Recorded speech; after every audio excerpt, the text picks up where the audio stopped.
Short fiction by Voltairine de Cleyre. A rocket of iron, it was one of those misty October nightfalls of the north, when the white fog creeps up from the river, and winds itself like a copse sheet around the black, ant-like mass of human insignificance. A cold menace from nature to man, till the foreboding of that irresistible fatality which will one day lay us all beneath the ice death sits upon your breast, and stifles you, till you start up desperately crying, "Let me out, let me out!" For an hour, I had been staring through the window at that chill steam, thickening and blurring out the lines that zigzagged through it indefinitely, pale, drunken images of facts, staggering against the invulnerable vapor that walled me in, a sublimated grave marble. Were they all ghosts, those figures wandering across the white night, hardly distinguishable from the posts and pickets that wove in and out, like half-dismembered bodies writhing in pain? My own fingers were curiously numb and inert. Had I, too, become a shadow?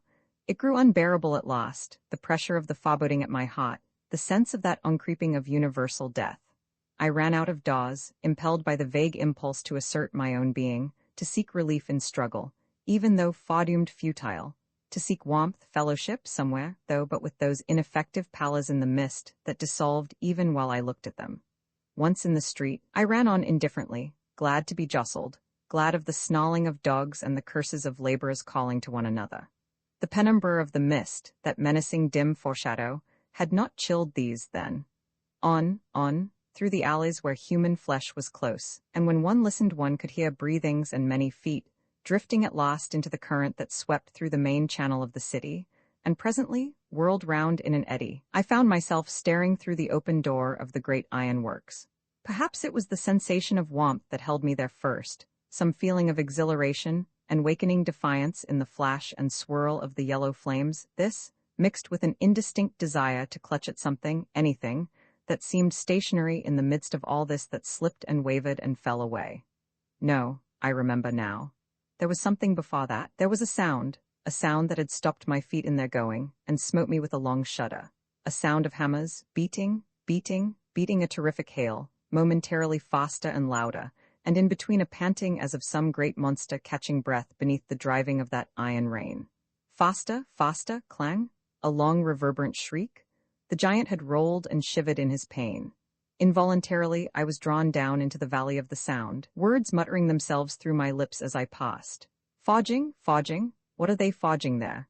Frankenstein makes his monster, how the iron screams. But I heard it no more now, I only saw the curling yellow flames and the red iron that panted, and the masters of the hammers. How they moved there, like demons in the abyss, their bodies swinging, their eyes tense and aglitter, their faces covered with the gloom of the torture chamber. Only one face I saw, young and very fair, whereon the gloom seemed not to settle. The skin of it was white and shining there in the midst of that black haze. Over the wide forehead fell tumbling waves of thick brown hair, and two great dark eyes looked steadily into the red iron, as if they saw therein something I did not see. Only now and then they were lifted, and looked away upward, as if beyond the smoke pall they beheld a vision. Once he turned so that the rose light cast forth his profile as a silhouette, and I shivered. It was so fine and hard with the hardness of beaten iron, and fine with the fineness of a keen chisel. Had the hammers been beating on that fair young face? A comrade called, a sudden terrified cry. There was a wild rush, a mad stampede of feet, a horrible screech of hissing metal, and a rocket of iron shot upward toward the black roof, bursting and falling in a burning shower. 3 figures lay writhing along the floor, among the leaping, demoniac sparks. The first to lift them was the man with the white face. He had stood still in the storm, and ran forward when the others shrank back. Now he passed by me, bearing his dying burden, and I saw no quiver upon brow or chin. Only, when he laid it in the ambulance, I fancied I saw upon the delicate curved lips a line of purpose deepen, and the reflection of the iron fire glow in the strange eyes, as if for an instant the door of a hidden furnace had been opened and smoldering coals had breathed the air. And even then he looked up. It was all over in half an hour. There would be weeping in 3 little homes, and one was dead, and one would die, and one would crawl, a seared human stump, to the end of his weary days. The crowd that had gathered was gone. They would not know the stump when it begged from them with its maimed hands 6 months after, on some street corner. Fakia, they would say, and laugh. There would be an entry on the company's books and a brief line in the newspapers next day. But the welding of the iron would go on, and the man who gave his easy money for it would fancy he had paid for it, not seeing the stiff figures in their graves, nor the crippled beggar, nor the broken homes. The rocket of iron is already cold, dull, inert, fireless, the black fragments lie upon the floor whereon they lately rained their red revenge. Do with them what you will. You cannot undo their work. The men are clearing way. Only he with the white face does not go back to his place. Still set and silent, he takes his coat, presses his soft hat down upon his thick, damp locks, and goes out into the fog and night. So close he passed me, I might have touched him, but he never saw me. Perhaps he was still carrying the burden of the dying man upon his heart, perhaps some mightier burden. For one instant the shapely, boyish figure was in full light, then it vanished away in the engulfing mist, the mist which the vision of him had made me forget. For I knew I had seen a man of iron, into whose soul the iron had driven, whose nerves were tempered as cold steel, but behind whose still, impassive features slumbered a white-hot heart.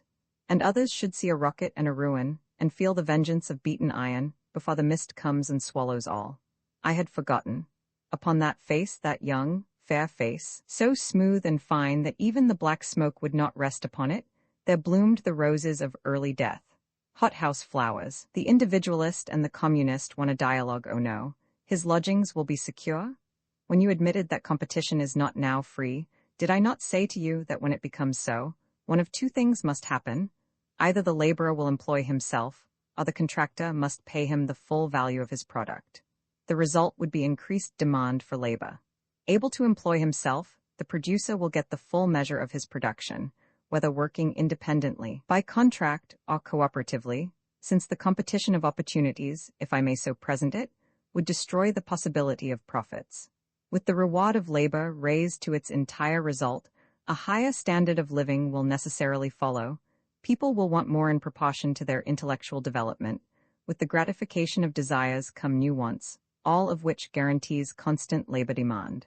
Therefore, even your trades tramp will be sure of his existence. But you must consider further that the business of changing trades is no longer the difficult affair it was formerly. Years ago, a mechanic, or laborer, was expected to serve from 4 to 7 years apprenticeship. No one was a thorough workman until he knew all the various departments of his trade. Today, the whole system of production is revolutionized.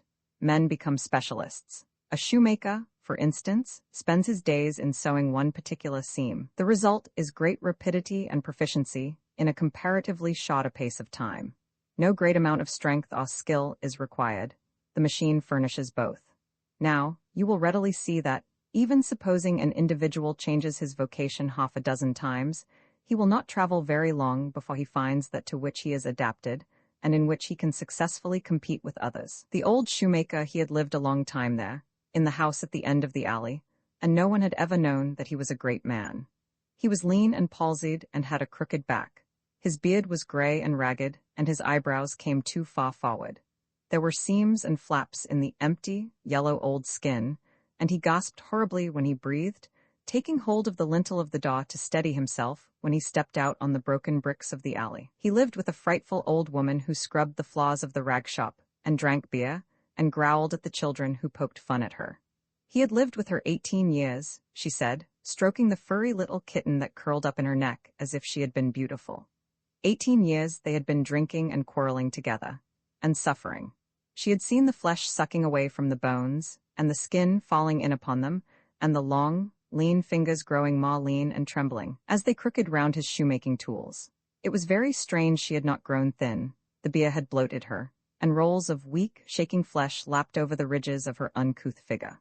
Her pale, lackluster blue eyes wandered aimlessly about as she talked. No, he had never told her, not even in their quarrels, not even when they were drunken together, of the great visitor who had come up the little alley, yesterday, walking so stately over the sun-beaten bricks, taking no note of the others, and coming in at the door without asking. She had not expected such an one. How could she? But the old shoemaker had shown no surprise at the mighty one. He smiled and set down the teacup he was holding, and entered into communion with the stranger. He noticed no others, but continued to smile, and the infinite dignity of the unknown fell upon him, and covered the wasted old limbs and the hard, wizened face, so that all we who entered bowed, and went out and did not speak. But we understood, for the mighty one gave understanding without words. We had been in the presence of freedom. We had stood at the foot of Taba and seen this wan, old, world-soiled soul lose all its dross and commonplace, and pass upward smiling, to the transfiguration. In the hands of the mighty one the crust had crumbled, and dropped away in impalpable powder. Souls should be mixed of it no more. Only that which passed upward, the fine white playing flame, the heart of the long, lifelong watches of patience, should rekindle there in the perennial ascension of the great soul of man. The reward of an apostate I have sinned, and I am rewarded according to my sin, which was great. There is no forgiveness for me, let no man think there is forgiveness for sin, the gods cannot forgive.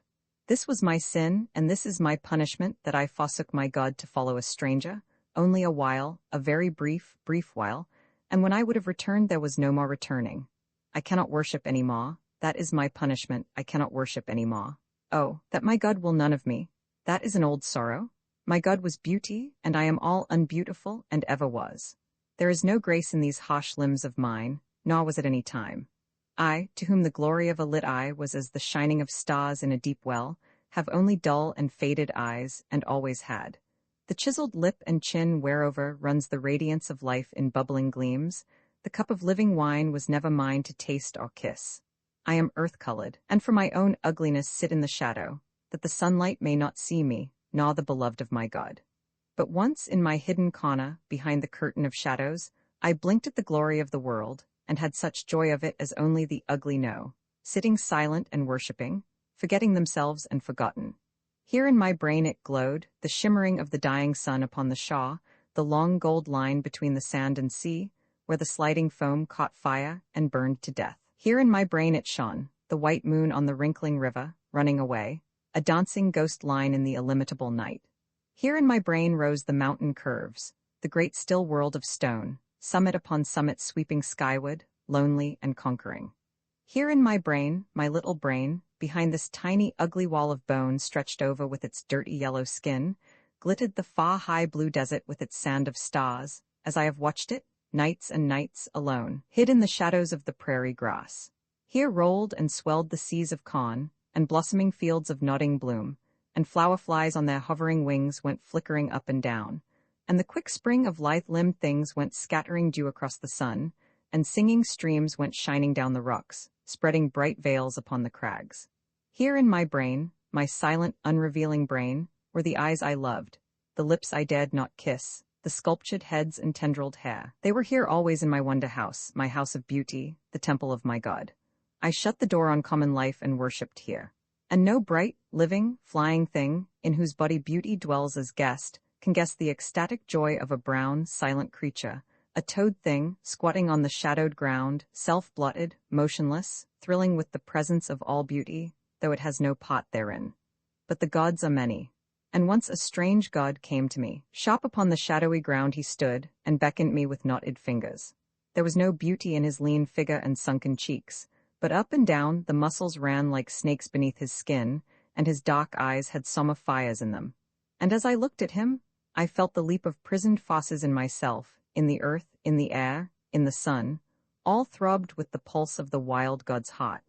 Beauty vanished from my wonder house, and where his images had been I heard the clang and roar of machinery, the forging of links that stretched to the sun, chains for the tides, chains for the winds, and curious lights went shining through thick walls as through air, and down through the shell of the world itself, to the great furnaces within.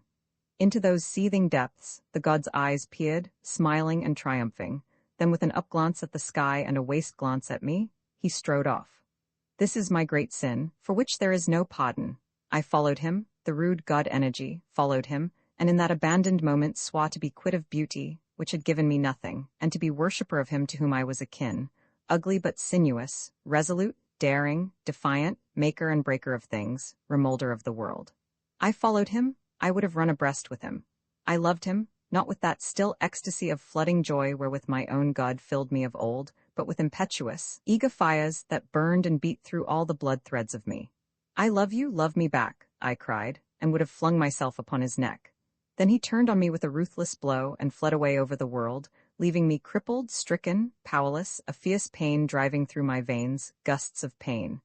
And I crept back into my old cavern, stumbling, blind and deaf, only for the haunting vision of my shame and the rushing sound of fevered blood.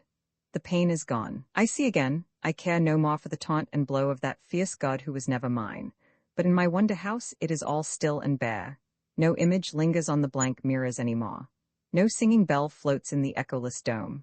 Forms rise and pass, but neither mountain curve nor sand nor sea, nor shivering river, nor the faces of the flowers, nor flowering faces of my gods beloved, touch aught within me now. Not one poor thrill of vague delight for me, who felt the glory of the stars within my fingertips. It slips past me like water. Brown without and clay within. No wonder now behind the ugly wall, an empty temple. I cannot worship, I cannot love, I cannot care. All my life service is unweighed against that faithless hour of my forswearing. It is the law. I am forsworn, and the gods have given me the reward of an apostate. The sorrows of the body, I have never wanted anything more than the wild creatures have. A broad waft of clean air, a day to lie on the grass at times, with nothing to do but slip the blades through my fingers, and look as long as I pleased at the whole blue arch, and the screens of green and white between.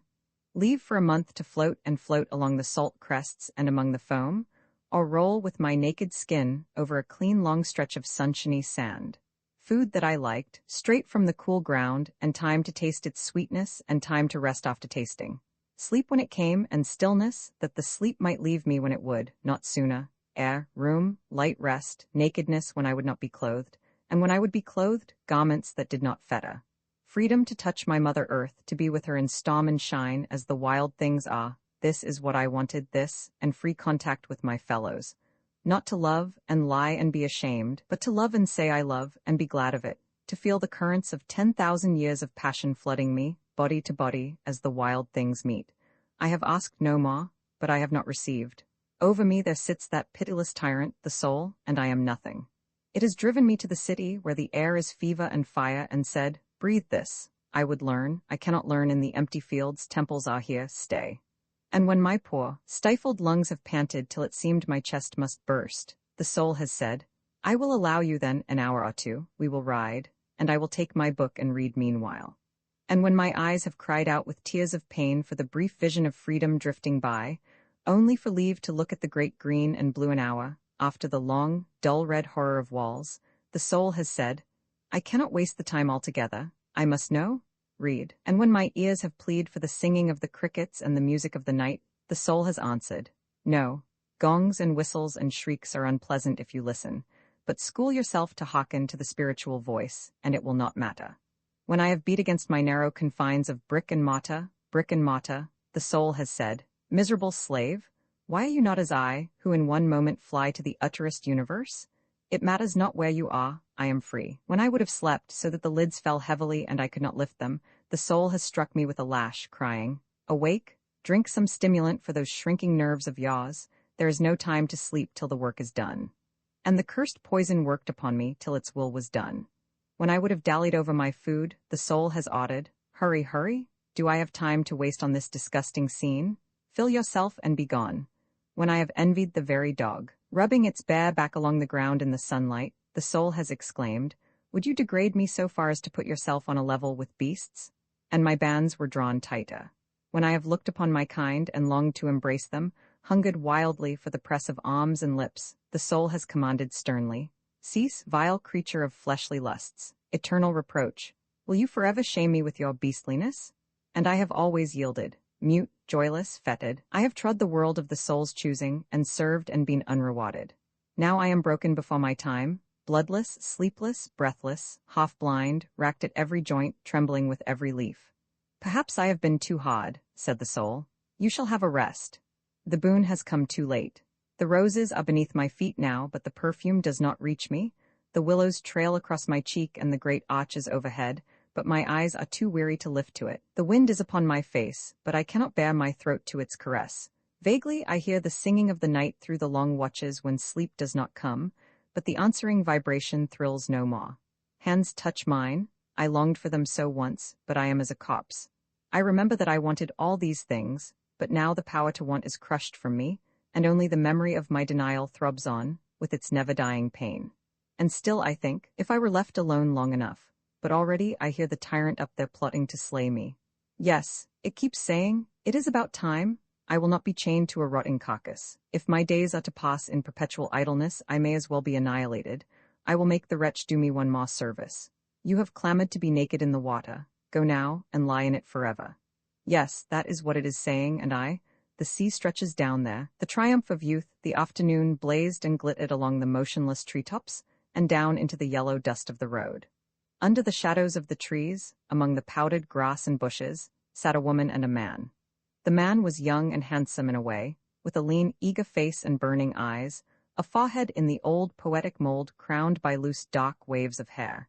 His chin was long, his lips parted devouringly, and his glances seemed to eat his companion's face. It was not a pretty face, not even ordinarily good-looking, sallow, not young, only youngish, but there was a peculiar mobility about it that made one notice it. She waved her hand slowly from east to west, indicating the horizon, and said dreamingly, "How wide it is, how far it is. One can get one's breath. In the city I always feel that the walls are squeezing my chest." After a little silence she asked without looking at him, "What are you thinking of, Bernard?" "You," he murmured. She glanced at him under her lids musingly, stretched out her hand and touched his eyelids with her fingertips, and turned aside with a curious, fleeting smile. He caught at her hand, but failing to touch it as she drew it away, bit his lip and faucetly looked off at the sky and the landscape. "Yes," he said in a strained voice, "it is beautiful after the city. I wish we could stay in it." The woman sighed. "That's what I have been wishing for the last 15 years. He bent towards her eagerly. "Do you think," he stopped and stammered, "you know we have been planning, a few of us, to club together and get a little farm somewhere near. Would you be one of us?" She laughed, a little low, sad laugh. "I wouldn't be any good, you know. I couldn't do the work that ought to be done. I would come fast enough and I would try. But I'm a little too old, Bernard. The rest are young enough to make mistakes and live to make them good. But when I would have my lesson learned, my strength would be gone. It's half gone now." "No, it isn't," burst out the youth. "You're worth half a dozen of those young ones. Old, one would think you were 70. And you're not old, you will never be old." She looked up where a crow was wheeling in the air. "If," she said slowly, following its motions with her eyes, "you once plant your feet on my face and you will, you impish bird, my Bernard will sing a different song." "No, Bernard won't," retorted the youth.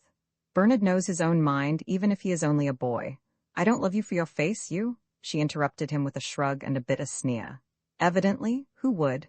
A look of mingled pain and annoyance overspread his features. "How you twist my words. You are beautiful to me, and you know what I meant."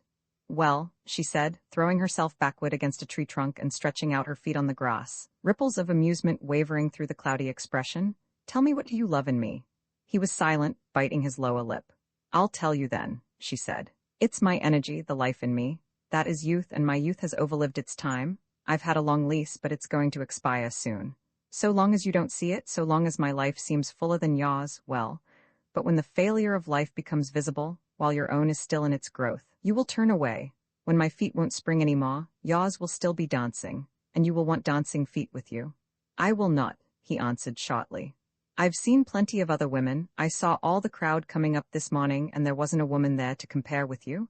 I don't say I'll never love others, but now I don't, if I see another woman like you, but I never could love one of those young girls." SH, she said, glancing down the road where a whirl of dust was making towards them, in the center of which moved a band of bright young figures. "There they come now. Don't they look beautiful?" There were 4 young girls in front, their faces radiant with sun and air, and daisy wreaths in their gleaming hair. They had their arms around each other's waists and sang as they walked, with neither more accord nor discord than the birds about them. The voices were delicious in their youth and joy. One heard that they were singing not to produce a musical effect, but from the mere wish to sing. Behind them came a troop of young fellows, coats off, heads bare, racing all over the roadside, jostling each other and purposely provoking scrambles. The tallest one had a nimbus of bright curls crowning a glowing face, dimpled and sparkling as a child's. The girls glanced shyly at him under their lashes as he danced about now in front and now behind them, occasionally tossing them a flower, but mostly hustling his comrades about. Behind these came older people with 3 or 4 very little children riding on their backs. As the group came abreast of our couple, they stopped to exchange a few words, then went on. When they had passed out of hearing, the woman sat with a sphinx-like stare in her eyes, looking steadily at the spot where the bright head had nodded to her as it passed. "Like a wildflower on a stalk," she murmured softly, narrowing her eyes as if to fix the vision, "like a tall tiger lily." Her companion's face darkened perceptibly. "What do you mean? What do you see?" he asked. "The vision of youth and beauty," she answered in the tone of a sleepwalker, "and the glory and triumph of it, the immortality of it, its splendid indifference to its ruined temples and all its humble worshippers. Do you know, turning suddenly to him with a sharp change in face and voice, what I would be wicked enough to do, if I could? He smiled tolerantly. You wicked, dear one, you couldn't be wicked. Oh, but I could, if there were any way to fix Davy's head forever, just as he passed us now, forever, so that all the world might keep it and see it for all time, I would cut it off with this hand. Yes, I would.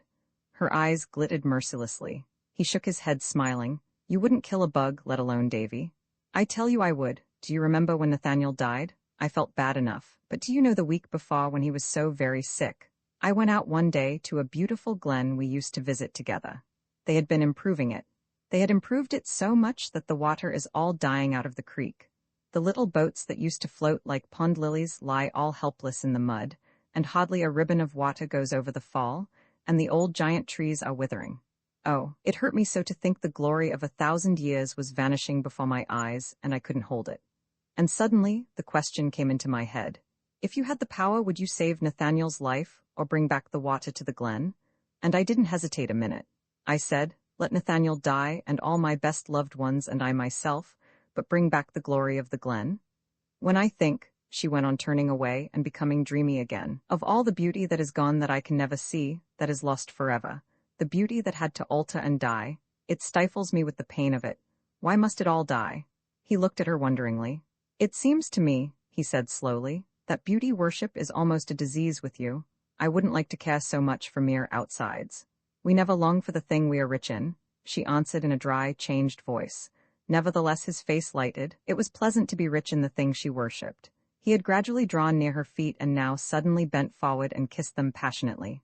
Don't, she cried sharply. It's too much like self-abasement, and besides, his face was white and quivering, his voice choked. Well, what besides? The time will come when you will wish you had reserved that kiss for some other foot, someone to whom it will all be new, who will shudder with the joy of it, who will meet you halfway, who will believe all that you say, and say like things in fullness of heart. And I perhaps will see you, and know that in your heart you are sorry you gave something to me that you would have ungiven if you could. He buried his face in his hands. You do not love me at all, he said. You do not believe me. A curious softness came into the answer.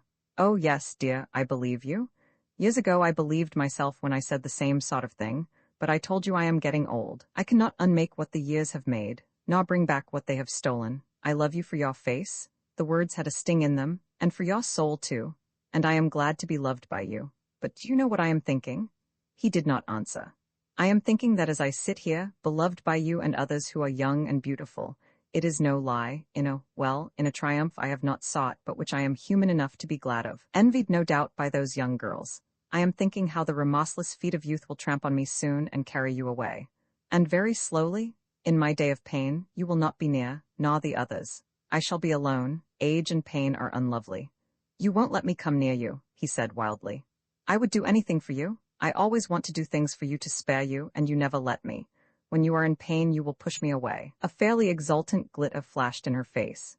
Yes, she said, I know my secret. That is how I have stayed young so long. See, she said, stretching out her arms, other women at my age are past the love of men. Their affections have gone to children, and I have broken the law of nature and prolonged the love of youth because I have been strong and stood alone. But there is an end.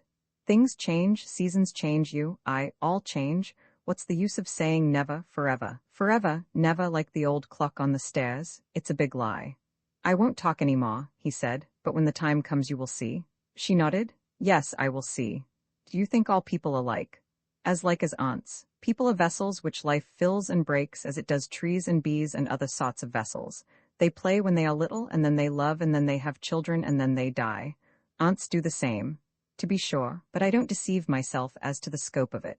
The crowd were returning now, and by tacit consent they arose and joined the group. Down the road they jumped a fence into a field and had to cross a little stream.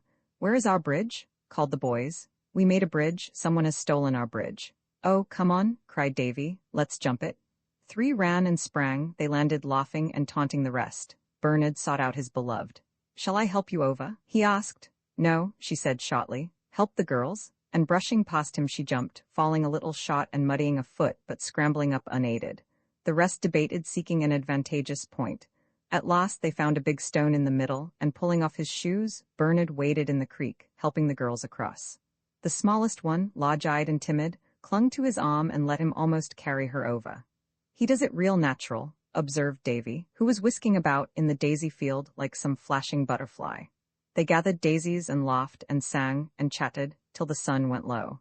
Then they gathered under a big tree and spread their lunch on the ground. And after they had eaten, the conversation lay between the sallow-faced woman and one of the older men, a clever conversation filled with quaint observations and curious sidelights. The boys sat all about the woman, questioning her eagerly, but behind in the shadow of the drooping branches sat the girls, silent, unobtrusive, holding each other's hands. Now and then the talker cast a furtive glance from Bernard's rather withdrawn face to the faces in the shadow, and the enigmatic smile hovered and flitted over her lips. 3 years later, on the anniversary of that summer day, the woman sat at an upstairs window in the house on the little farm that was a reality now, the little cooperative farm where 10 free men and women labored and loved. She had come with the others and done her best, but the cost of it, hard labor and merciless pain, was stamped on the face that looked from the window. She was watching Bernard's figure as it came swinging through the orchard. Presently he came in and up the stairs. His feet went past her door, then turned back irresolutely, and a low knock followed. Her eyebrows bent together almost sternly as she answered, "Come in." He entered with a smile. "Can I do anything for you this morning?" "No," she said quietly. "You know I like my own cranky ways. I'd rather do things myself." He nodded. "I know, I always get the same answer. Shall you go to the picnic? You surely will keep our Foundation Day picnic. Perhaps later, and perhaps not." There was a curious tone of repression in the words. "Well," he answered good-naturedly, "if you won't let me do anything for you, I'll have to find someone who will. Is Bella ready to go?" "This half hour." "Bella, here is Bernard." And Bella came in. Bella, the timid girl with the brilliant complexion and gazelle's soft eyes, Bella radiant in her youth and feminine daintiness, more lovely than she had been 3 years before. She gave Bernard a lunch basket to carry and a shawl and a work bag and a sun umbrella, and when they went out she clung to his arm besides. She stopped near one of their own rose bushes and told him to choose a bud for her, and she put it coquettishly in her dark hair. The woman watched them till they disappeared down the lane. He had never once looked back. Then her mouth settled in a quiet sneer, and she murmured, "How long is forever?" 3 years.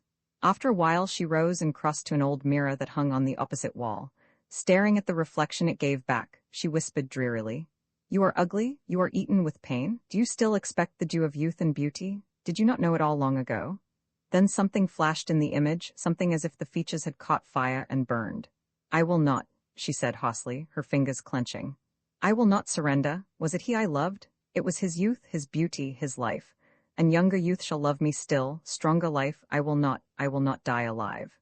She turned away and ran down into the yard and out into the fields. She would not go on the common highway where all went. She would find a hard way through woods and over hills, and she would come there before them and sit and wait for them where the ways met. Bareheaded, ill-dressed and careless, she ran along, finding a fierce pleasure in trampling and breaking the brush that impeded her. There was the road at last, and right ahead of her an old man hobbling along with bent back and eyes upon the ground. Just before him was a bad hole in the road. He stopped, irresolute, and looked around like a crippled insect stretching its antenna to find a way for its mangled feet. She called cheerily, "Let me help you." He looked up with dim blue eyes helplessly seeking. She led him slowly around the dangerous place, and then they sat down together on the little covered wooden bridge beyond. "Ah," murmured the old man, shaking his head, "it is good to be young." And there was the ghost of admiration in his watery eyes, as he looked at her tall, straight figure. "Yes," she answered sadly, looking away down the road where she saw Bella's white dress fluttering, "it is good to be young." The lovers passed without noticing them, absorbed in each other. Presently the old man hobbled away. "It will come to that too," she muttered, looking after him. "The Husks of Life?" Short fiction by Voltairine de Cleyre. To strive and fail there was a lonely wind crying around the house, and wailing away through the twilight, like a child that has been refused and gone off crying. Every now and then the trees shivered with it, and dropped a few leaves that splashed against the windows like big, soft tears, and then fell down on the dark, dying grass, and lay there till the next wind rose and whirled them away. Rain was gathering. Close by the gray patch of light within the room a white face bent over a small table, and dust-dim fingers swept across the strings of a zither. The low, pathetic opening chords of Albert's Herbst Klage wailed for a moment like the wind, then a false note sounded, and the player threw her arms across the table and rested her face upon them. What was the use? She knew how it ought to be, but she could never do it. Never make the strings strike true to the song that was sounding within. Sounding as the wind and the rain and the falling leaves sounded it. As long ago, the wizard Albert had heard and conjured it out of the sound sea, before the little black notes that carried the message over the world were written. The weary brain wandered away over the mystery of the notes, and she whispered dully, "A sign to the eye, and a sound to the ear, and that is his gift to the world, his will, and he is dead, dead, dead. He was so great, and they are so silly, those little black foolish dots, and yet they are there, and by them his soul sings." The numb pain at her heart forced some sharp tears from the closed eyes. She bent and unbent her fingers hopelessly 2 or 3 times, and then let them lie out flat and still. It was not their fault, not the fingers' fault. They could learn to do it, if they only had the chance. But they could never, never have the chance. They must always do something else, always 100 other things first, always save and spare and patch and contrive. There was never time to do the thing she longed for most. Only the odd moments, the unexpected freedoms, the stolen half-hours, in which to live one's highest dream, only the castaway time for one's soul. And every year the fleeting glory waned, wavered, sunk away more and more sorrowfully into the gray, soundless shadows of an unlived life. Once she had heard it so clearly, long ago, on the far-off, sun-spaced, wind-singing fields of home, the wild, sweet choruses, the songs no man had ever sung. Still she heard them sometimes in the twilight, in the night, when she sat alone and work was over. High and thin and fading, only sound ghosts, but still with the incomparable glory of a first revelation, a song no one else has ever heard, a marvel to be seized and bodied. Only, they faded away into the nodding sleep that would conquer, and in the light and rush of day were mournfully silent. And she never captured them, never would. Life was half over now. With the thought she started up, struck the chords again, a world of plaint throbbing through the strings. Surely the wizard himself would have been satisfied. But once more the fatal uncertainty of the fingers. She bit the left hand savagely, then touched it, softly and remorsefully, with the other, murmuring, "Poor fingers, not your fault." At last she rose and stood at the window, looking out into the night and thinking of the ruined gift, the noblest gift that had been hers and would die dumb, thinking of the messages that had come to her up out of the silent dock and sunk back into it, unsounded, of the voices she would have given to the messages of the masters, and never would give now, and with a bitter compression of the lips she said, "Well, I was born to strive and fail." And suddenly a rush of feelings swept her own life out of sight, and away out in the deepening night she saw the face of an old, sharp-chinned, white-haired dead man. He had been her father once, strong and young, with chestnut hair and gleaming eyes, and with his own dream of what he had to do in life. Perhaps he, too, had heard sounds singing in the air, a new message waiting for deliverance. It was all over now. He had grown old and thin-faced and white, and had never done anything in the world, at least nothing for himself, his very own. He had sewn clothes, thousands, millions of stitches in his work-weary life. No doubt there were still in existence scraps and fragments of his work, in same old ragbag perhaps, beautiful, fine stitches, into which the keen eyesight and the deft hand had passed, still showing the artist craftsman. But that was not his work. That was the service society had asked of him, and he had rendered. Himself, his own soul, that wherein he was different from other men, the unbought thing that the soul does for its own outpouring. That was nowhere. And over there, among the low mounds of the soldiers' graves, his bed was made, and he was lying in it, straight and still, with the rain crying softly above him. He had been so full of the lust of life, so alert, so active, and nothing of it all. "Poor father, you failed too," she muttered softly. And then behind the wraith of the dead man, there rose an older picture, a face she had never seen, dead 50 years before. But it shone through the other face, and outshone it, luminous with great suffering, much overcoming, and complete and final failure. It was the face of a woman not yet middle-aged, smitten with death, with the horror of utter strangeness in the dying eyes, the face of a woman lost in a strange city of a strange land, and with her little crying, helpless children about her, facing the inexorable agony there on the pavement, where she was sinking down, and only foreign words falling in the dying ears. She too had striven, how she had striven, against the abyss of poverty there in the old world, against the load laid on her by nature, law, society, the triune god of terror, against the inertia of another will. She had bought coppers with blood, and spared and saved and endured and waited.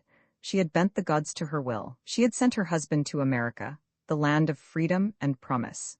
She had followed him at last, over the great blue bitter water with its lapping mouths that had devoured one of her little ones upon the way. She had been driven like a cow in the shambles at the landing stage. She had been robbed of all but her ticket, and with her little children had hungered for 3 days on the overland journey.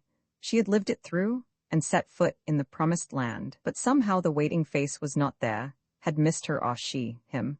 And lost and alone with death and the starving babes, she sank at the foot of the soldiers' monument, and the black mist came down on the courageous eyes, and the light was flickering out forever. With a bitter cry, the living figure in the room stretched its hands toward the vision in the night. There was nothing there, she knew it, nothing in the heavens above nor the earth beneath to hear the cry, not so much as a crumbling bone any more, but she called brokenly, "Oh, why must she die so, with nothing, not one little reward after all that struggle? To fall on the pavement and die in the hospital at last." And shuddering, with covered eyes and heavy breath, she added wearily, "No wonder that I fail. I come of those who failed, my father, his mother, and before her." Behind the fading picture stretched dim, long shadows of silent generations, with rounded shoulders and bent backs and sullen, conquered faces. And they had all, most likely, dreamed of some wonderful thing they had to do in the world, and all had died and left it undone. And their work had been washed away, as if writ in water, and no one knew their dreams. And of the fruit of their toil other men had eaten, for that was the will of the triune God, but of themselves was left no trace, no sound, no word, in the world's glory, no carving upon stone, no indomitable ghost shining from a written sign, no song singing out of black foolish spots on paper, nothing. They were as though they had not been. And as they all had died, she too would die, slave of the triple terror, sacrificing the highest to the meanest, that somewhere in some lighted ballroom or gas-bright theater, some piece of vacant flesh might wear one more jewel in her painted hair. "My soul," she said bitterly, "my soul for their diamonds. It was time to sleep, for tomorrow, work. Uncopyright may you do good and not evil. May you find forgiveness for yourself and forgive others. May you share freely, never taking more than you give. Copyright pages exist to tell you that you can't do something. Unlike them, this uncopyright page exists to tell you that the writing and artwork in this ebook are believed to be in the United States public domain. That is, they are believed to be free of copyright restrictions in the United States. The United States public domain represents our collective cultural heritage, and items in it are free for anyone in the United States to do almost anything at all with, without having to get permission. Copyright laws are different all over the world, and the source text or artwork in this ebook may still be copyrighted in other countries. If you're not located in the United States, you must check your local laws before using this ebook. Standard ebooks makes no representations regarding the copyright status of the source text or artwork in this ebook in any country other than the United States. Non-authorship activities performed on items that are in the public domain, so-called sweat of the brow, work, don't create a new copyright. That means that nobody can claim a new copyright on an item that is in the public domain for, among other things, work like digitization, mock-up, or typography. Regardless, the contributors to this ebook released their contributions under the terms in the CC 01.0 Universal Public Domain dedication, thus dedicating to the worldwide public domain all of the work they've done on this ebook, including but not limited to metadata, the title page, imprint, colophon, this uncopyright, and any changes or enhancements to, or mock-up on, the original text and artwork. This dedication doesn't change the copyright status of the source text or artwork. We make this dedication in the interest of enriching our global cultural heritage, to promote free and libre culture around the world, and to give back to the unrestricted culture that has given all of us so much. Where the white rose died, it was late at night, a raw, rough-shouldering night that shoved men in corners as having no business in the street, and the few people in the northbound car drew themselves into themselves, radiating hedgehog quills of feeling at their neighbors. Presently there came in a curious figure, clothed in the drapery of its country's honor, the blue flannel flapping very much about its legs. I looked at its feet first because they were so very small and girlish, and because the owner of them adjusted the flapping pants with the coquetry of a maiden switching her skirts. Then I glanced at the hands. They also were small and womanish, and constantly in motion. At last, the face, expecting a fresh young boy's, not long away from some country village. It was the sunk, seamed face of a man of 45, seared and with iron-gray eyebrows, but lit by twinkling young eyes that gleamed at everything good-humouredly. The sailor's pancake with its official lettering was pushed rakishly down and forward, and looking at hat and wearer, one instinctively turned milliner and decorated the shape with aigrette and bows. They would nod so accordant with the flirting head. Presently, the restless hands went up and gave the hat another tilt, went down and straightened the divided skirt, folded themselves an instant while the little feet began tattooing the car floor, and the scintillant eyes looked general invitation all round the car. No perceptible shrinkage of quills, however, so the eyes wandered over to their image in the plate glass, and directly the hat got another coquettish dip, and the skirts another flirt and settle. The conductor came in, someone to talk to at last. "Will you let me off at 9th and Race?" The dim chill of a smile shivered over the other faces in the car. 9th and Race? Who ever heard a defender of his country's glory ask a conductor on a street car in Philadelphia for any other point than 9th and Race? The conductor nodded appreciatively. "Just come to the city, I suppose," he said interlocutively. The sailor plucked off his hat, exhibiting his label with childlike vanity. "SS, Alabama, here for 3 days, just been over in New York." "Like it?" remarked the conductor, prolonging his stay inside the car. The hat went on again, proudly. 16 years in the service, yes, sir, 16 years. The service is all right, the service is good enough for me, live there, expect to die there. 16 years, you won't forget to let me off at 9th and Race. No, going to see Chinatown? Sure, Chinatown's all right, seen it in Hong Kong, want to see it in Philadelphia. Oh, cradle of my country's freedom? These are your defenders, these to whom your chief delight is your stews and your brothels, your fantins and your opium dens, your sinks of filth and your cesspools of slime? Let them only be as they were at Hong Kong, or worse. And the service asks no more. He will live in it and die in it, and it's good enough for him. Oh, not your old-time patriotic legends, nor the halls of the great rebel birth, nor the solemn, silent bell that once proclaimed liberty throughout the land, nor the piteous relics of your dead wise men, nor any dream of your bright, pure young days when yet you were a fair green country town, swims up in the vision of the service when he sets his foot within your borders, filling him with devotion to Our Lady Liberty, and drawing him to New World pilgrim shrines. Not these, oh no, not these. But your leper spot, your old world plague house, your breeding ground of pest-begotten human vermin. So there is Chinatown, and electric glare enough upon it, and rat-holes enough within it. The service is good enough for him. He will shoot to order in your defense till he dies. Rat-tat-tat went the little feet upon the floor, and the pancake got another rakish pull. Presently the active figure squared sharply about and faced the door. The car had stopped, and a drunken man was staggering in. The sailor caught him good-humouredly in his arms, swung him about, and seated him beside himself with a comforting, "Now you're all right, sir. Sit right here, my friend." The drunkard had a sodden, stupid face and bleary eyes from which the alcohol was oozing. In his shaking hand he held a bunch of delicate half-opened roses, hothouse roses, cream and pink. The odor of them drifted faintly through the car like a whiff of summer. Something like a sigh of relaxation exhaled from the hedgehogs, and a dozen commiserating eyes were fastened on the ill-fated flowers, so fragile, so sweet, so inoffensive, so wantonly sacrificed. The hot, unsteady, clutching hand had already burned the stems, and the pale, helpless faces of the roses drooped heavily. The drunkard, full of beery effervescence, cast a bubbling look over the car, and spying a young lady opposite, suddenly stood up and offered the bouquet to her.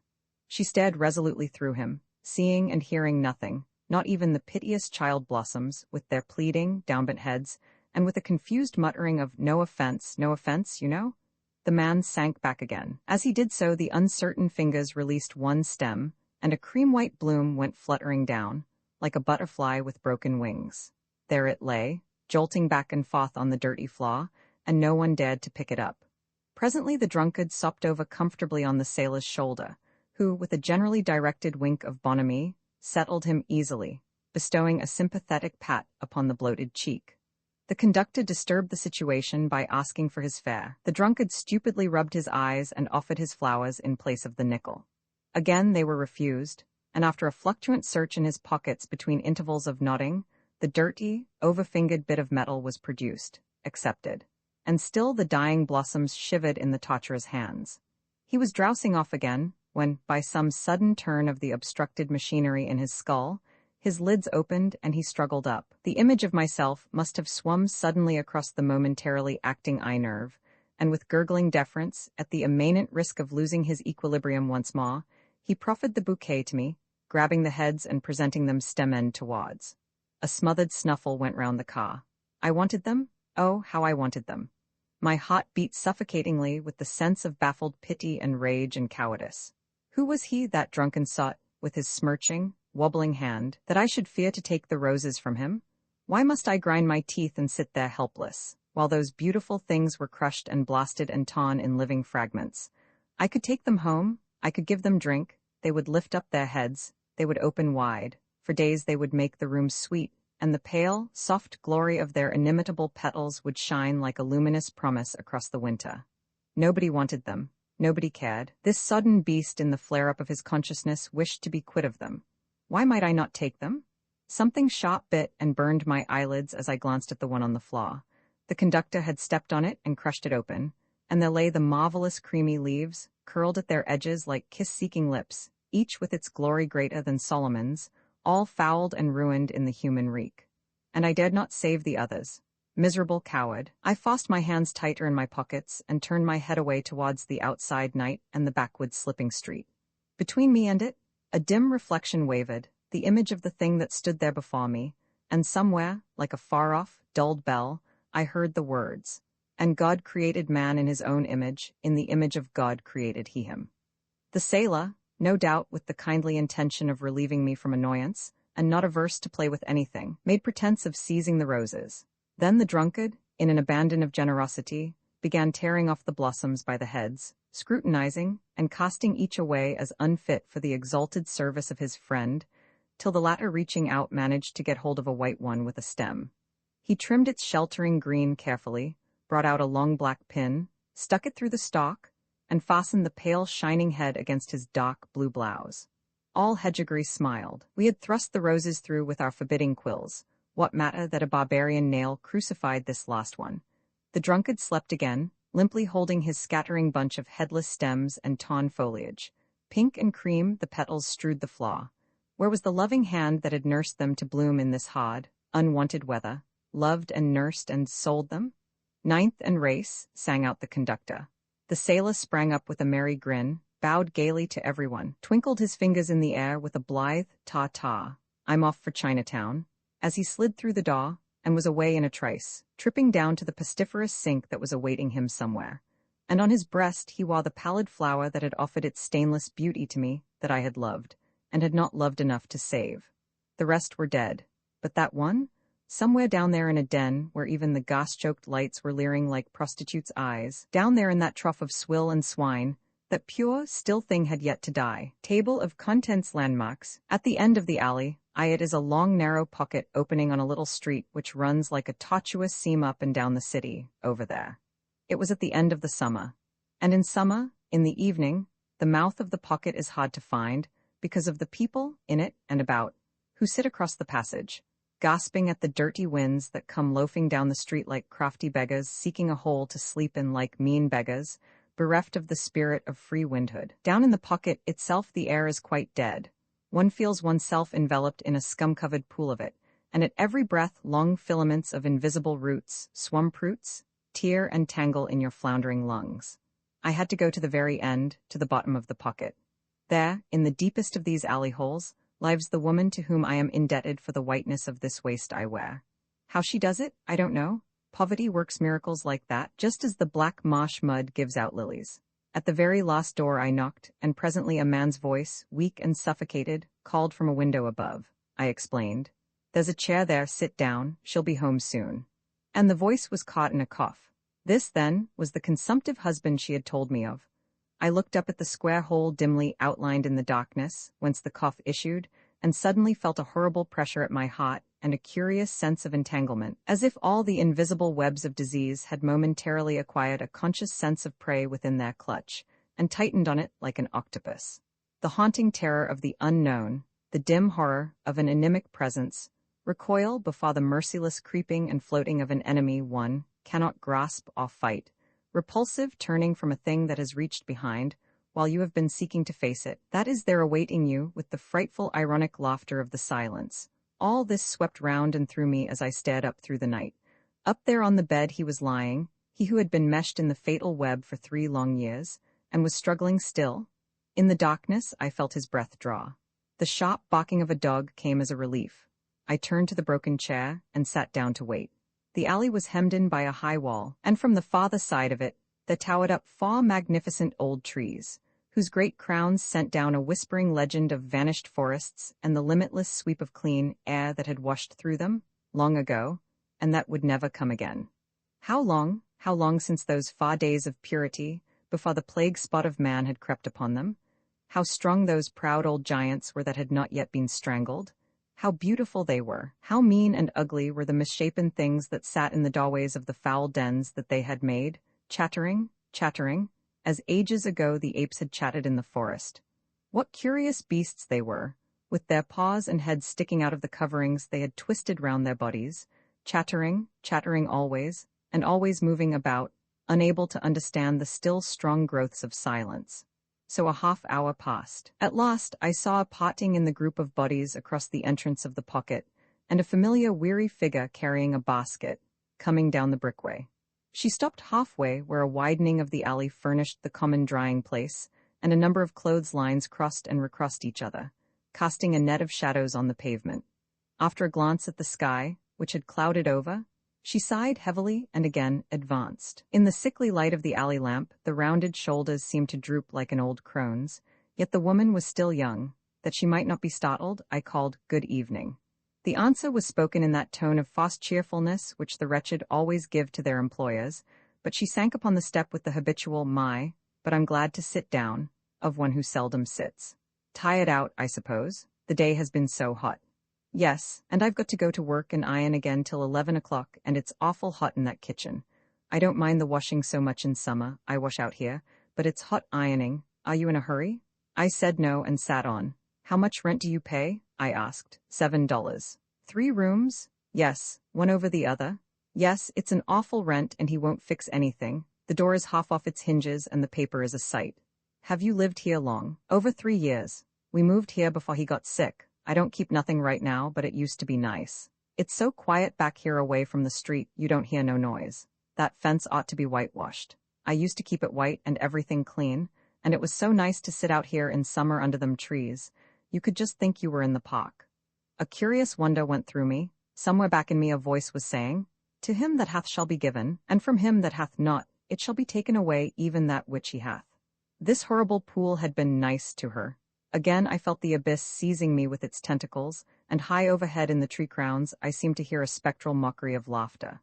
Yes, I forced myself to say, they are splendid trees, I wonder they have lived so long. 'Tis funny, ain't it? That's a great big yard in there. The man that used to own it was a gardener, and there's a lot of the curiousest flowers there yet.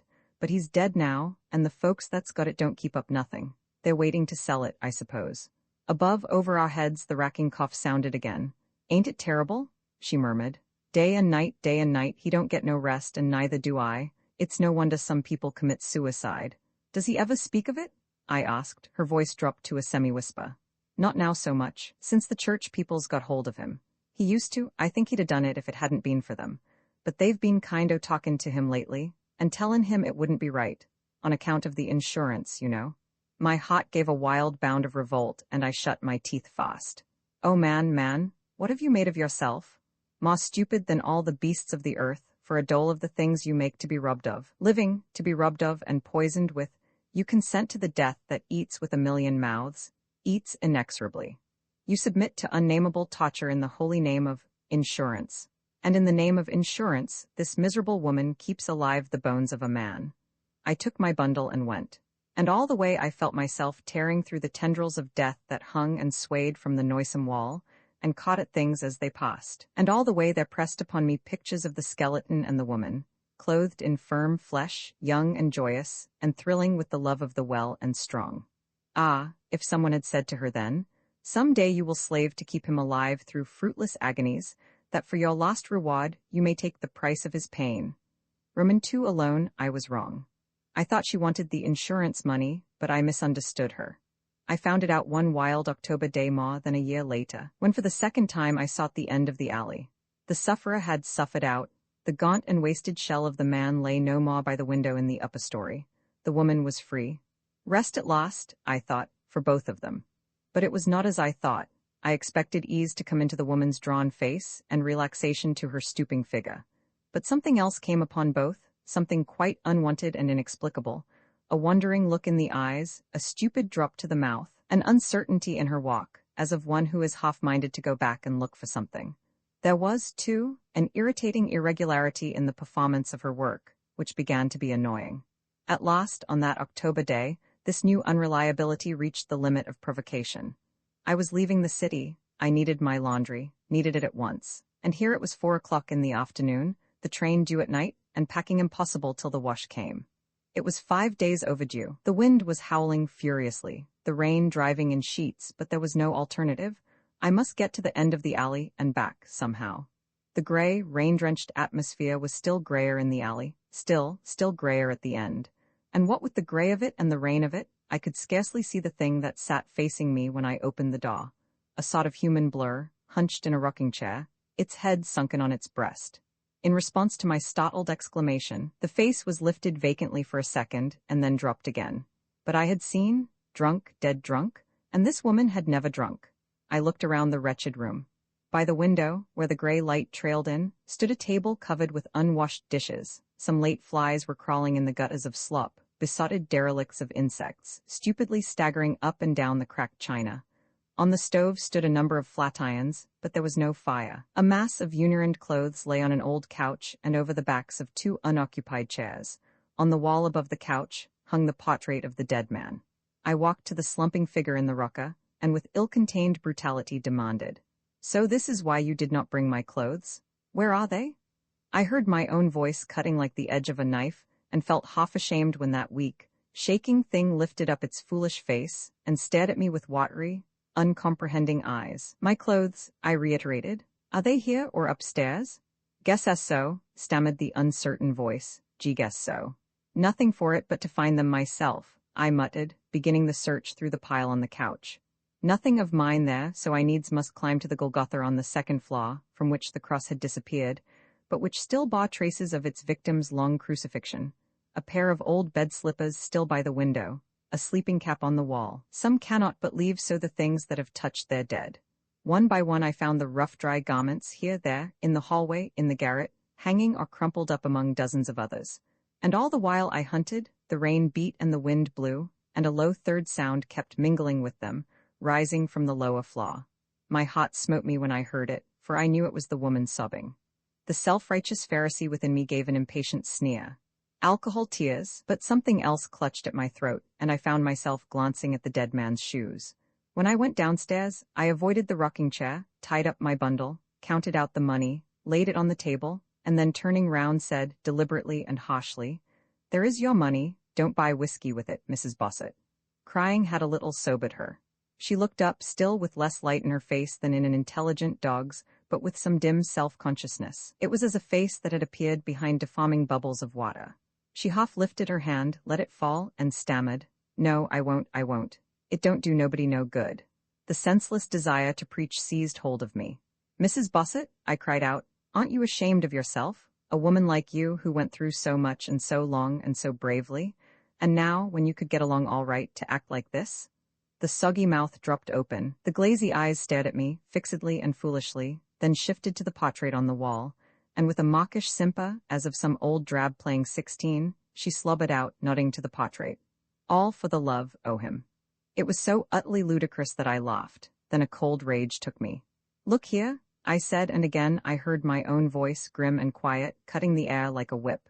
"If you believe, as I have heard you say, that your husband can look down on you from anywhere, remember you couldn't do a thing to hurt him worse than you're doing now. Love indeed?" The lash went home. The stricken figure huddled closer, the voice came out like a dumb thing's moan. "Oh, I'm all alone." Then suddenly I understood. I had taken it for mockery and profanation, that leering look at the shadow on the wall, that driveling stammer, "All for the love, o' him."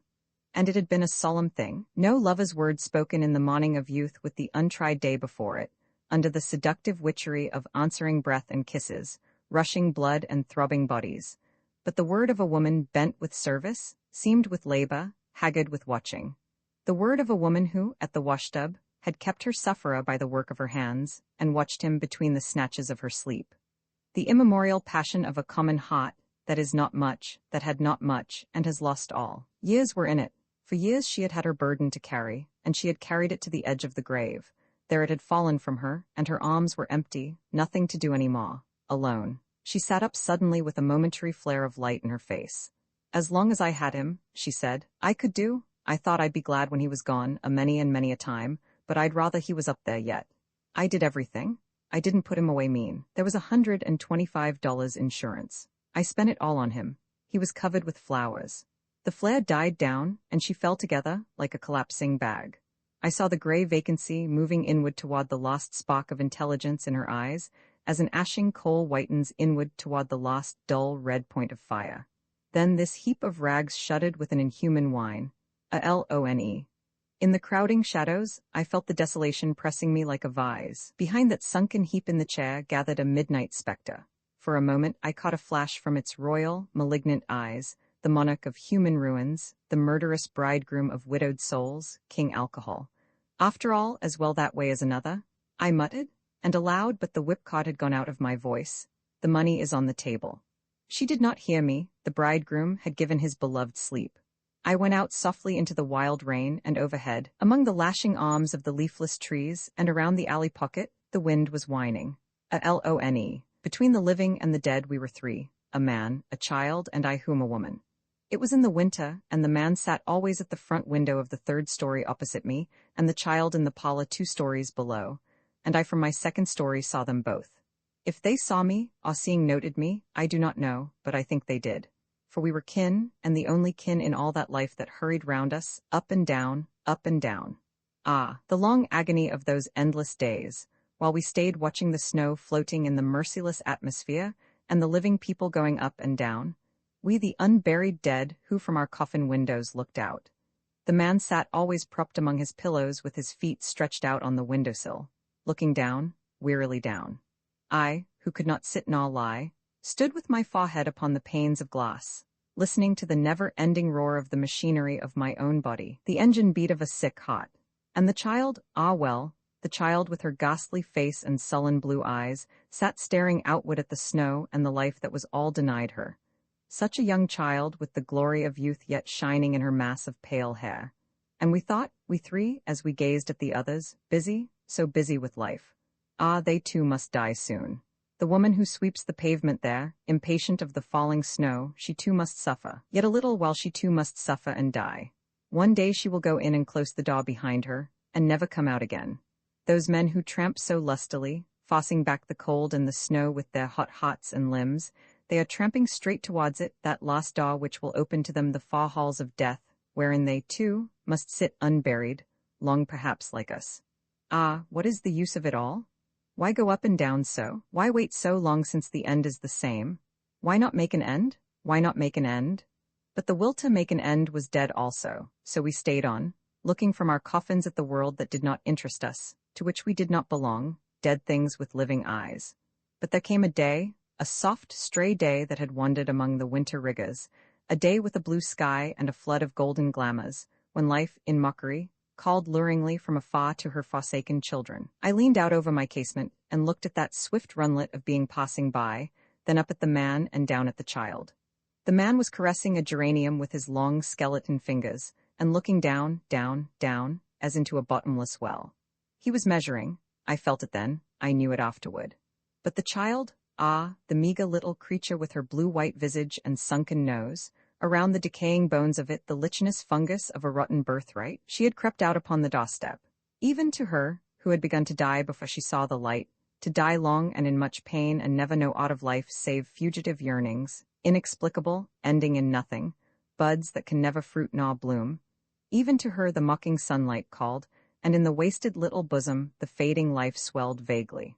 Her crippled leg, shapeless and fleshless, just a covered bone, hung down from the step, and in her crippled arm she nursed a great wax doll, moving the other arm aimlessly to and fro, as if seeking relief from pain.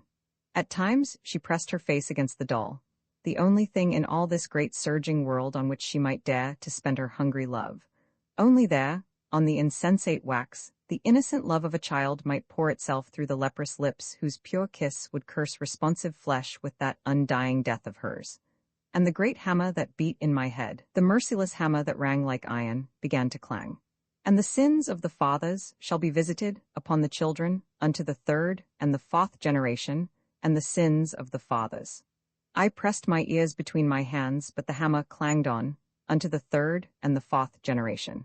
Oh, the terrible isolation of the child, that pallid mystery of purity enclosed within a cell of purification, that luminous chrysalid sublimely silent, expectant, awaiting its mutation, while the never-to-be unfolded wings are being eaten away.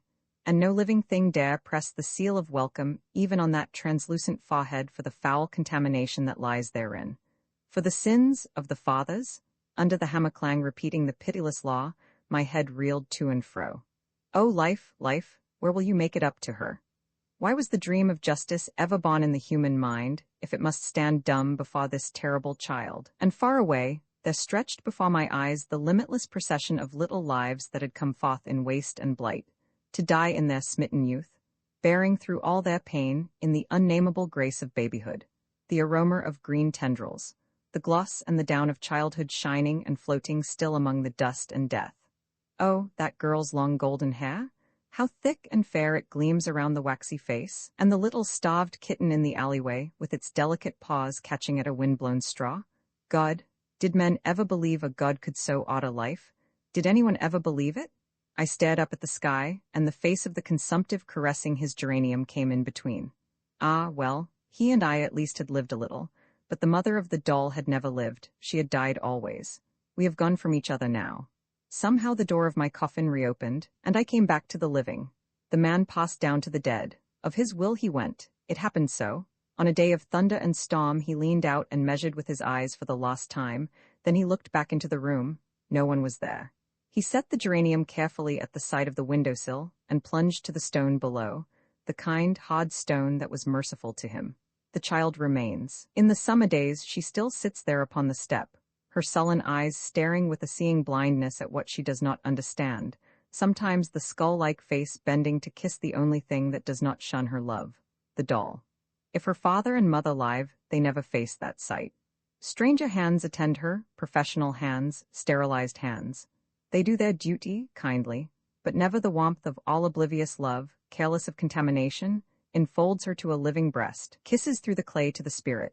Locked within the fatal narrowing circle, her soul is freezing while her body rots. Powerless in its martyrdom, it waits the final expiation, hidden and dark, like an eye seen dull blue under a lid that has never unclosed. Powerless, none understanding. For the sin of the father has been visited upon the child, and there is no justice anywhere, not anywhere. Colophon short fiction was compiled from short stories published between 1891 and 1914 by Voltairine de Cleyre. This ebook was produced for Standard eBooks by Weijia Cheng and is based on transcriptions from various sources and on digital scans from various sources. The cover page is adapted from 57th Street, a painting completed in 1908 by Louis Alchemius. The cover and title pages feature the League Spartan and Sots Mill Gaudi typefaces created in 2014 and 2009 by the League of Movable Type. This edition was released on August 18, 2025, 9:12 p.m., and is based on revision 94F1B75. The first edition of this ebook was released on July 26, 2022, 4:09 p.m. You can check for updates to this ebook, view its revision history, or download it for different e-reading systems at standardbooksorg/ebooks/Voltairine de Cleyre/shortfiction. The volunteer-driven Standard eBooks project relies on readers like you to submit typos, corrections, and other improvements. Anyone can contribute at Standard Booksorg. Endnotes co-authored with Rosa Slobodinsky.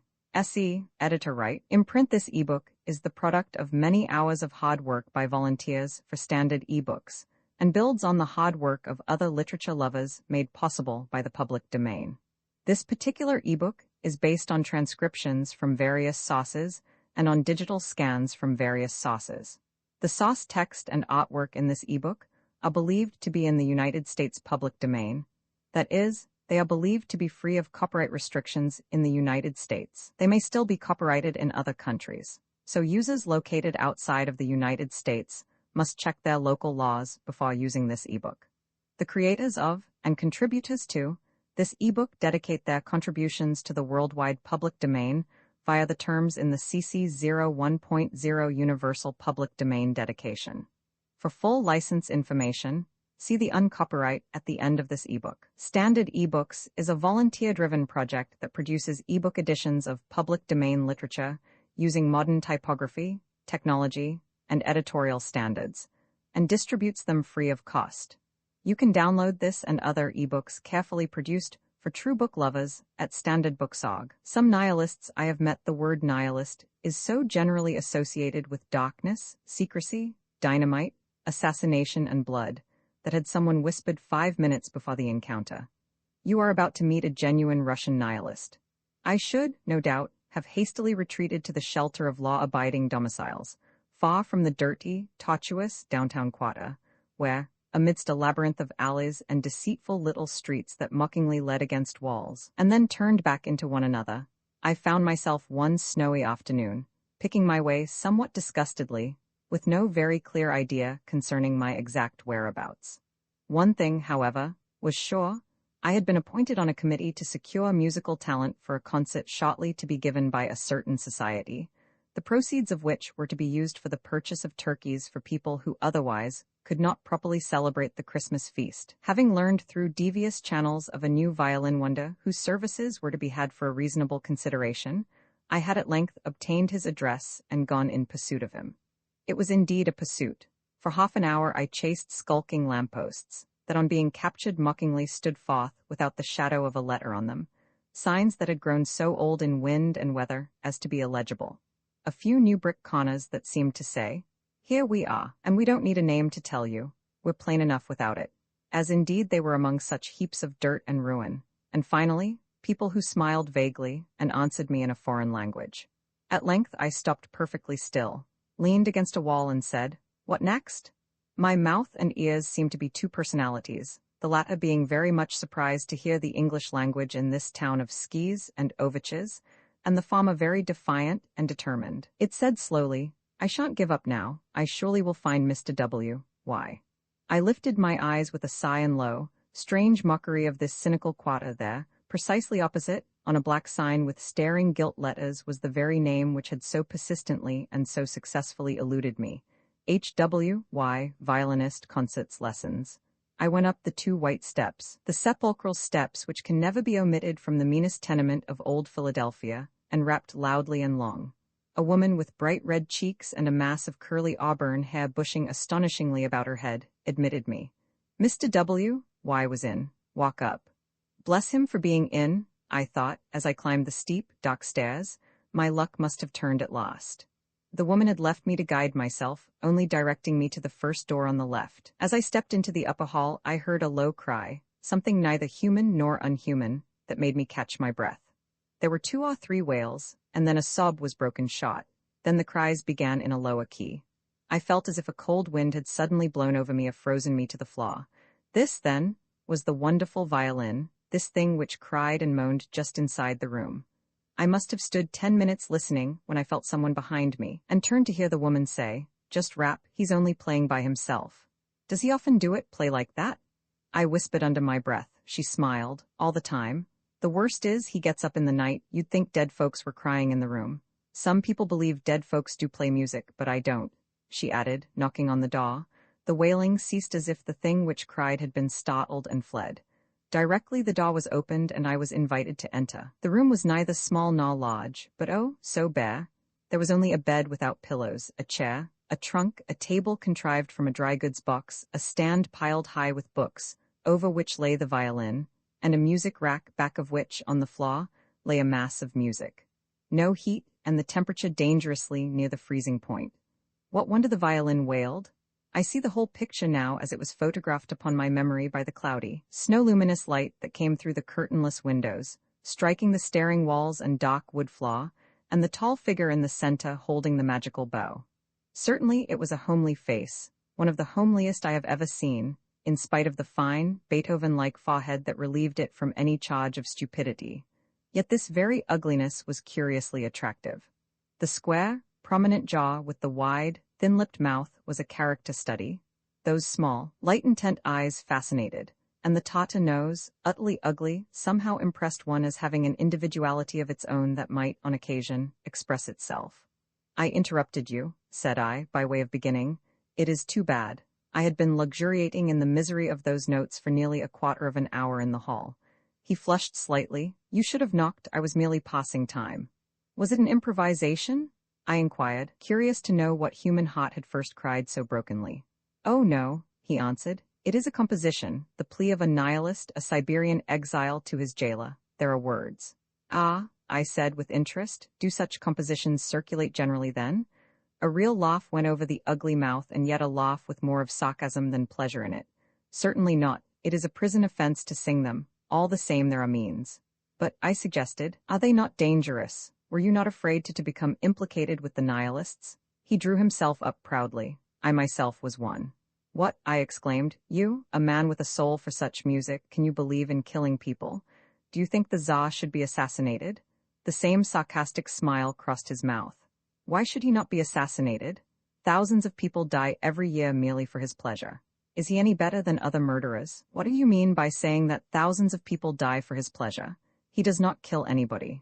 I mean that the poor are taxed so high to pay for his palaces that they die in their huts. Yes, I would be very glad to hear that the Tsar was killed, but not because I think it would help anyone living. Why then? I queried, interested in the play of the ugly features. Why? Because it would be a crash that would make the people think. They do not think, they are asleep. Their bodies work, but their brains have never yet awakened. Another Tsar would come, and he, too, would have to be killed, until the people learn that it not to trade masters, but to have no masters they must work. But, I persisted, why not in some other way? Why kill to teach them that? He sighed, and a sad light came into his eyes. You have no idea, he said. There is tyranny in America, but it is nothing to Russia. The nihilists are not people who love fighting and killing, but it is the only thing left them. We are not allowed to read, or write, or print, or agitate. We must keep our ideas until we choke with them, even if we wade in misery to the eyes. For trying to help, the noblest and the best have been sent to Siberia. We must kill. How trying to help? I said, surely not for relieving distress with charity? He broke in bitterly. No, not that, but for trying to show that it is the injustice of the government which puts them so they need charity. For trying to tell them that if they straighten up, the Tsar can no more put his yoke on their necks. For that, not for charity. He picked up the violin, struck a few notes with his fingers, and added, The Americans do not understand us. Excuse me, I said humbly. I presume that this is true. I have never met a nihilist before. No, this time the smile was full of amusement. I must have frightened you then. Oh no, I said, lying with much courtesy. I have been very much interested, so much that I have neglected my errand. And I proceeded to engage his services, which was soon done, though inwardly I reflected that for a man in such quarters his price was rather high. It was darkening, but the snow still gave a luminous whiteness to the dusk as he accompanied me to the door, saying, Well, I hope you are not afraid of me. You would like us better if you knew us better. You ought to read Bakunin. Do you read Shelley? He is the greatest English poet, but almost no one understands him. He lived 500 years too soon. Will you shake hands? I never killed anyone. Thank you. I shall be exactly on time at the concert. And he was. The virtues of the Russian character, like its vices, are mathematically calculable. Every act answers the question why. Hence punctuality is assured. This happened several years ago. Since then, I have met so many nihilists whom the persecution of the Jews has driven out of Russia within the last 10 years, and found them all so much like other people that the word has lost all its terrors. Just now there comes before my eyes the quiet face of the little woman with large blue eyes, who sat in my study one morning, and in the most placid voice related how, as a child, she had carried messages across the city from one of the dreaded terrorists to another, without molestation, because, as she said in her queer English, the police would not expect a child.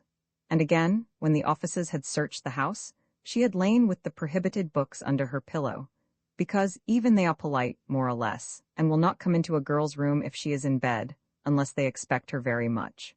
This she had done because of a much-loved brother, an ardent nihilist, and quite without the knowledge of her father, himself a public official. Not long ago she returned to Russia, and I sometimes wonder if, escaping the famine and plague, she may yet travel the long way to the Siberian prisons. Of these so much has lately been written, of their loneliness, their deprivations, their inaccessibility, that one would say the word despair must finally be written on the heart of him who enters there. Yet I have met one who escaped even from there, one who had scaled the fearful walls of the Russian prison, crossed the lonely deserts of snow, through the passes of the Altai Mountains, and finally reached Japan, from which he sailed to America. One would naturally expect something bold, daring, shrewd, or strongly self-assertive in the person of the man who had accomplished such miracles. But none of these are evident in this short, stoutish, sandy-complexioned, curly-haired fellow, with the prominent nose and jaw of the Slavic races. Very quiet, very much averse to talking even with his friends, but absolutely impenetrable to strangers, and much given to pessimistic contemplation. I should not be surprised to learn that he had committed suicide, for he is woefully disappointed in America, being wholly unfit for its shop commercial push and scramble. Not so with my young friend, the medical student, a person of surprisingly quick intellect and disputatious inclinations. After delivering her letter of introduction to me one summer afternoon, she commenced an attack on an inoffensive YMCA member who chanced to be present, and speedily drove him into a corner concerning the existence of God. She next disposed of the marriage problem, Henry George's land tax scheme, the advisability of eating meat, of women wearing short hair, and a pantaloonish substitute for skirts, each in one round. The expression is apropos. Mentally speaking, she has on boxing gloves all the time, and is ready to spar on any known subject with the greatest mental athlete. She has a romantic history. The child of Orthodox Jewish parents who forbade her all education, she naturally rebelled, and, to escape them, married at the age of 18 a young nihilist, passionately devoted to her, but whose affection she but faintly reciprocated. The marriage, however, was a compromise with authority to make her way to America, a female minor being subject to her father, if unmarried, and to her husband, if married.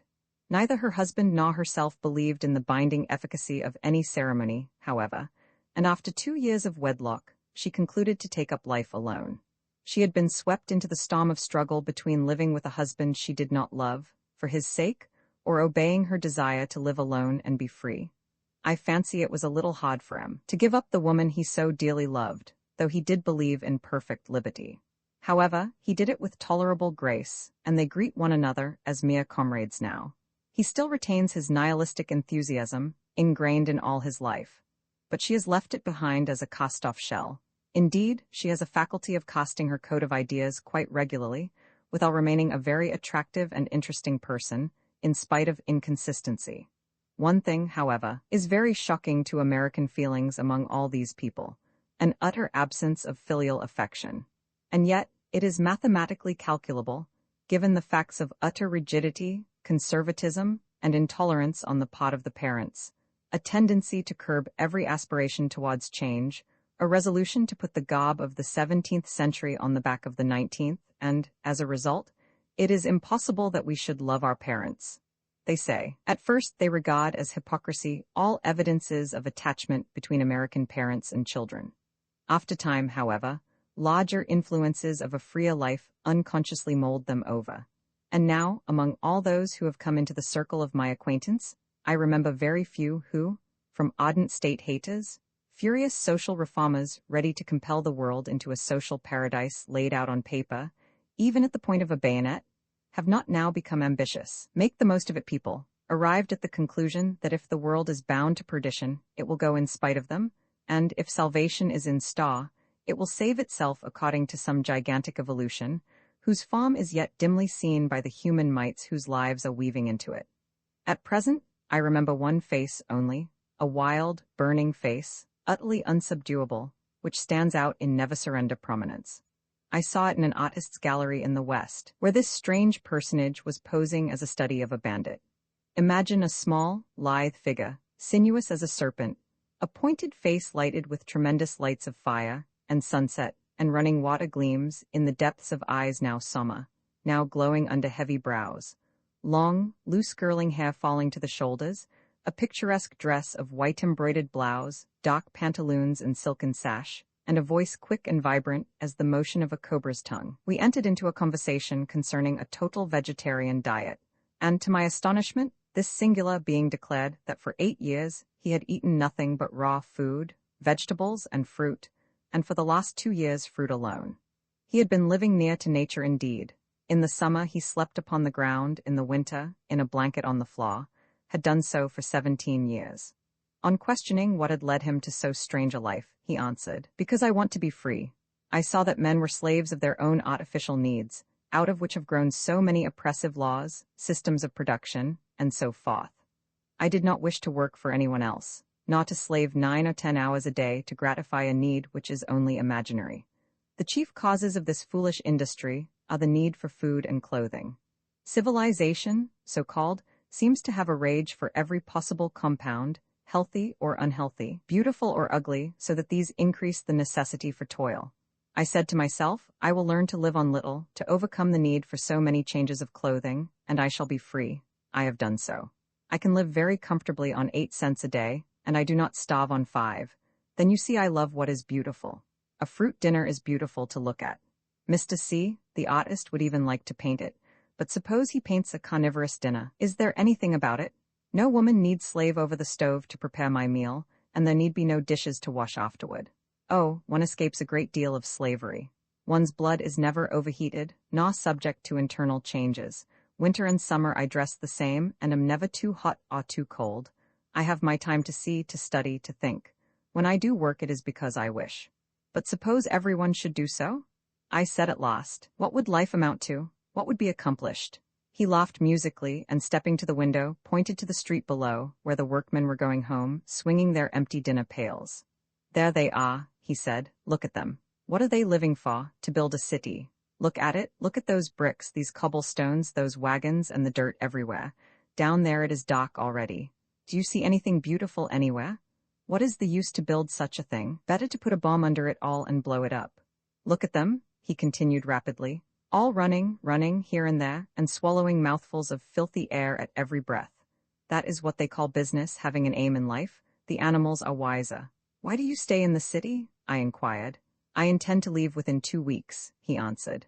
I wish to dispose of my library first. Another of the evils of civilization, books. It is a good chance, though, for anyone who wants them. Having something of a relish for book sales, and being, moreover, curious to see what manner of place my new specimen inhabited, I took the opportunity to say I would examine the books. A short walk, which took away my breath, since I was obliged to trot half the time in order to keep up with the swift glide of my companion, brought us up next door to a police station. We entered a small, dark room lined with glass jars filled with various liquids arranged on shelves, and near the floor, little closets with mysterious locks. My laboratory, he said with a wave of his hand, bargained for. The books are upstairs. He ushered me into one of the fairest rooms, draped in white. Paintings and sculpture adorned the walls and niches. There were a few pieces of elegant furniture, and on one side, some 500 books in a neat case. The whole was pervaded with a scent of roses. How beautiful! I exclaimed involuntarily. Not at all, he answered. Only a makeshift. When I get my home in the woods it will be beautiful, but art is not possible in a city. But what good will it do for you to go off alone?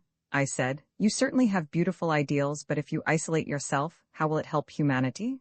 He snapped his fingers. Always that, he answered. I reform myself. That is the beginning of reform self. When I have accomplished it, perhaps I shall return and teach others. He glided around the room and added, Yes, anyway I shall come back someday. The Americans are a lot of cowards, but someday they will talk justice too. When it begins, perhaps here in New York, in Chicago, or Philadelphia, no matter where, there will be work to do and I shall be there. His 5 white teeth jutted savagely over the lower lip. Well, do you wish any of my books? I had chosen a few, and finding no further excuse for remaining, reluctantly turned to go. As we were passing through the laboratory, my strange acquaintance asked, Do you want to see water burn? And taking some metallic substance from a jar, he threw it into a small dish of water. A brilliant blaze shot up and burned for several minutes. In its glare, the wizard face laughed silently. See, he said, how I could burn the Pacific Ocean. Wouldn't that be a big contract? I returned. There are other things I would prefer to burn. Well, goodbye, we shall not meet again. And we did not. Mr. C afterward told me he had left San Francisco to no one knew where. He had, however, a different theory to explain his bandit's misanthropy. He was in love once, C explained, and wanted the girl to go and live with him on uncooked food. She declined, and he has forsworn civilization ever since. Ah, the usual woman in the case. And I went away musing on the freaks of passion, my thoughts returning often to the wizard face with its prophetic, silent laugh lit by the burning water. The chain gang it is far, far down in the Southland, and I am back again, thanks be, in the land of wind and snow, where life lives. But that was in the days when I was a wretched thing, that crept and crawled and shrunk when the wind blew, and feared the snow. So they sent me away down there to the world of the sun, where the wind and the snow are afraid. And the sun was kind to me, and the soft air that does not move lay around me like folds of down, and the poor creeping life in me winked in the light and stared out at the wide caressing air, stared away to the north, to the land of wind and rain, where my heart was, my heart that would be at home. Yes, there, in the tender south, my heart was bitter and bowed, for the love of the singing wind and the frost whose edge was death, bitter and bowed for the strength to bear that was gone, and the strength to love that abode. Day after day, I climbed the hills with my face to the north and home. And there, on those southern heights where the air was resin and balm, there smote on my ears the sound that all the wind of the north can never sing down again, the sound I shall hear till I stand at the door of the lost silence. Cling, clang, cling, from the Georgian hills it sounds, and the snow and the storm cannot drown it, the far-off, terrible music of the chain gang. I met it there on the road, face to face, with all the light of the sun upon it. Do you know what it is? Do you know that every day men run in long procession? Upon the road they build for others safe and easy going, bound to a chain, and that other men, with guns upon their shoulders, ride beside them, with orders to kill if the living links break. There it stretched before me, a serpent of human bodies, bound to the iron and wrapped in the merciless folds of justified cruelty. Clank, clink, clank, there was an order given. The living chain divided, groups fell to work upon the road, and then I saw and heard a miracle.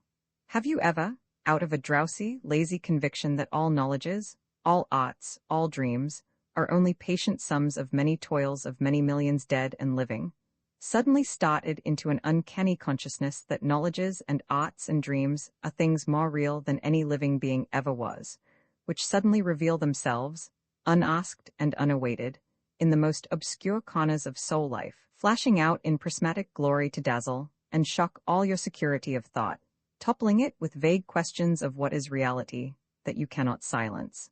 When you hear that an untaught child is able, he knows not how, to do the works of the magicians of mathematics, has it never seemed to you that suddenly all books were swept away, and there before you stood a superb, sphinx-like creation, mathematics itself, posing problems to men whose eyes are cast down, and all at once, out of whim, incorporating itself in that wide-eyed, mysterious child? Have you ever felt that all the works of the masters were swept aside in the burst of a singing voice, unconscious that it sings, and that music itself, a master presence, has entered the throat and sung? No, you have never felt it. But you have never heard the chain gang sing. Their faces were black and brutal and hopeless. Their brows were low, their jaws were heavy, their eyes were hard. 300 years of the scorn that brands had burned its scar upon the face and form of ignorance. Ignorance that had sought dully, stupidly, blindly, and been answered with that pitiless brand. But wide beyond the limits of high man and his little scorn, the great, sweet old music soul, the chords of the world, smote through the black man's fiber in the days of the making of men. And it sings, with its ever-thrumming strings, through all the voices of the chain gang, and never one so low that it does not fill with the humming vibrancy that quivers and bursts out singing things always new and new and new. I heard it that day. The leader struck his pick into the earth, and for a moment whistled like some wild, free, living flute in the forest. Then his voice floated out, like a low, booming wind, crying an instant, and fell. There was the measure of a grave in the fall of it. Another voice rose up and lifted the dead note aloft, like a monarch raising his beloved with a kiss. It drifted away to the hills and the sun. Then many voices rolled forward, like a great plunging wave, in a chorus never heard before, perhaps never again, for each man sung his own song as it came, yet all blent. The words were few, simple, filled with a great plaint.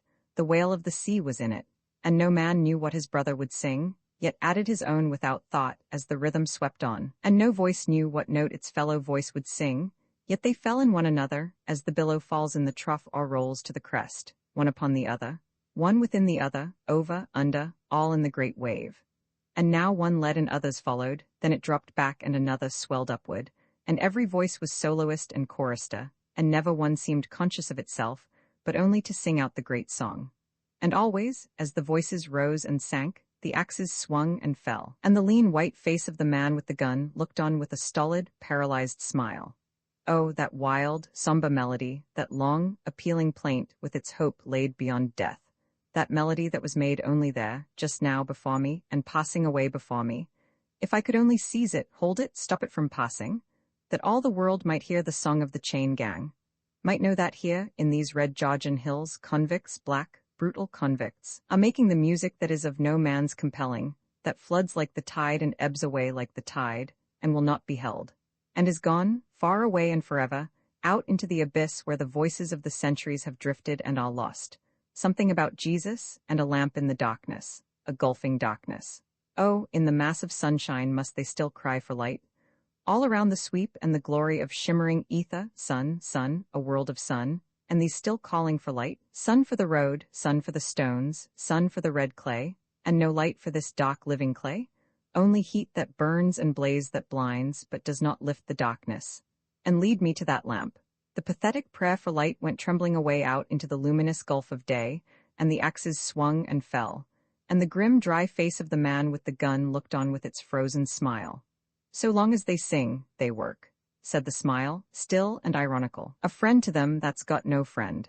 Man of sorrows, lifted up upon Golgotha, in the day when the forces of the law and the might of social order set you there, in the moment of your pain and desperate accusation against heaven, when that piercing Eloi, Eloi, lama sabachthani went up to a deaf sky, did you presage this desolate appeal coming to you out of the unlived depths of 1900 years? Hopeless hope that cries to the dead? Futile pleading that the cup may pass, while still the lips drink. For as of old, order and the law, in shining helmets and gleaming spears, ringed round the felon of Golgotha, so stand they still in that lean, merciless figure, with its shouldered gun and passive smile. And the moan that died within the place of skulls is born again in this great dark cry rising up against the sun. If but the living might hear it, not the dead. For these are dead who walk about with vengeance and despite within their hearts, and scorn for things dark and lowly, in the odor of self-righteousness, with self-vaunting wisdom in their souls, and pride of race, and iron-shod order, and the preservation of things that are. Walking stones are these that cannot hear. But the living are those who seek to know, who wot not of things lowly or things high, but only of things wonderful, and who turn sorrowfully from things that are, hoping for things that may be. If these should hear the chain gang chorus, seize it, make all the living hear it, see it. If from among themselves one man might find the lamp, lift it up.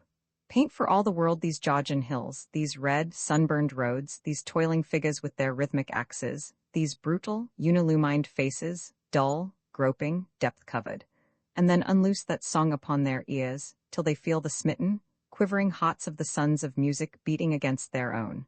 And under and over and around it, the chain that the dead have forged clinking between the hot beats, clang, cling, clang, ng, it is sundown. They are running over the red road now.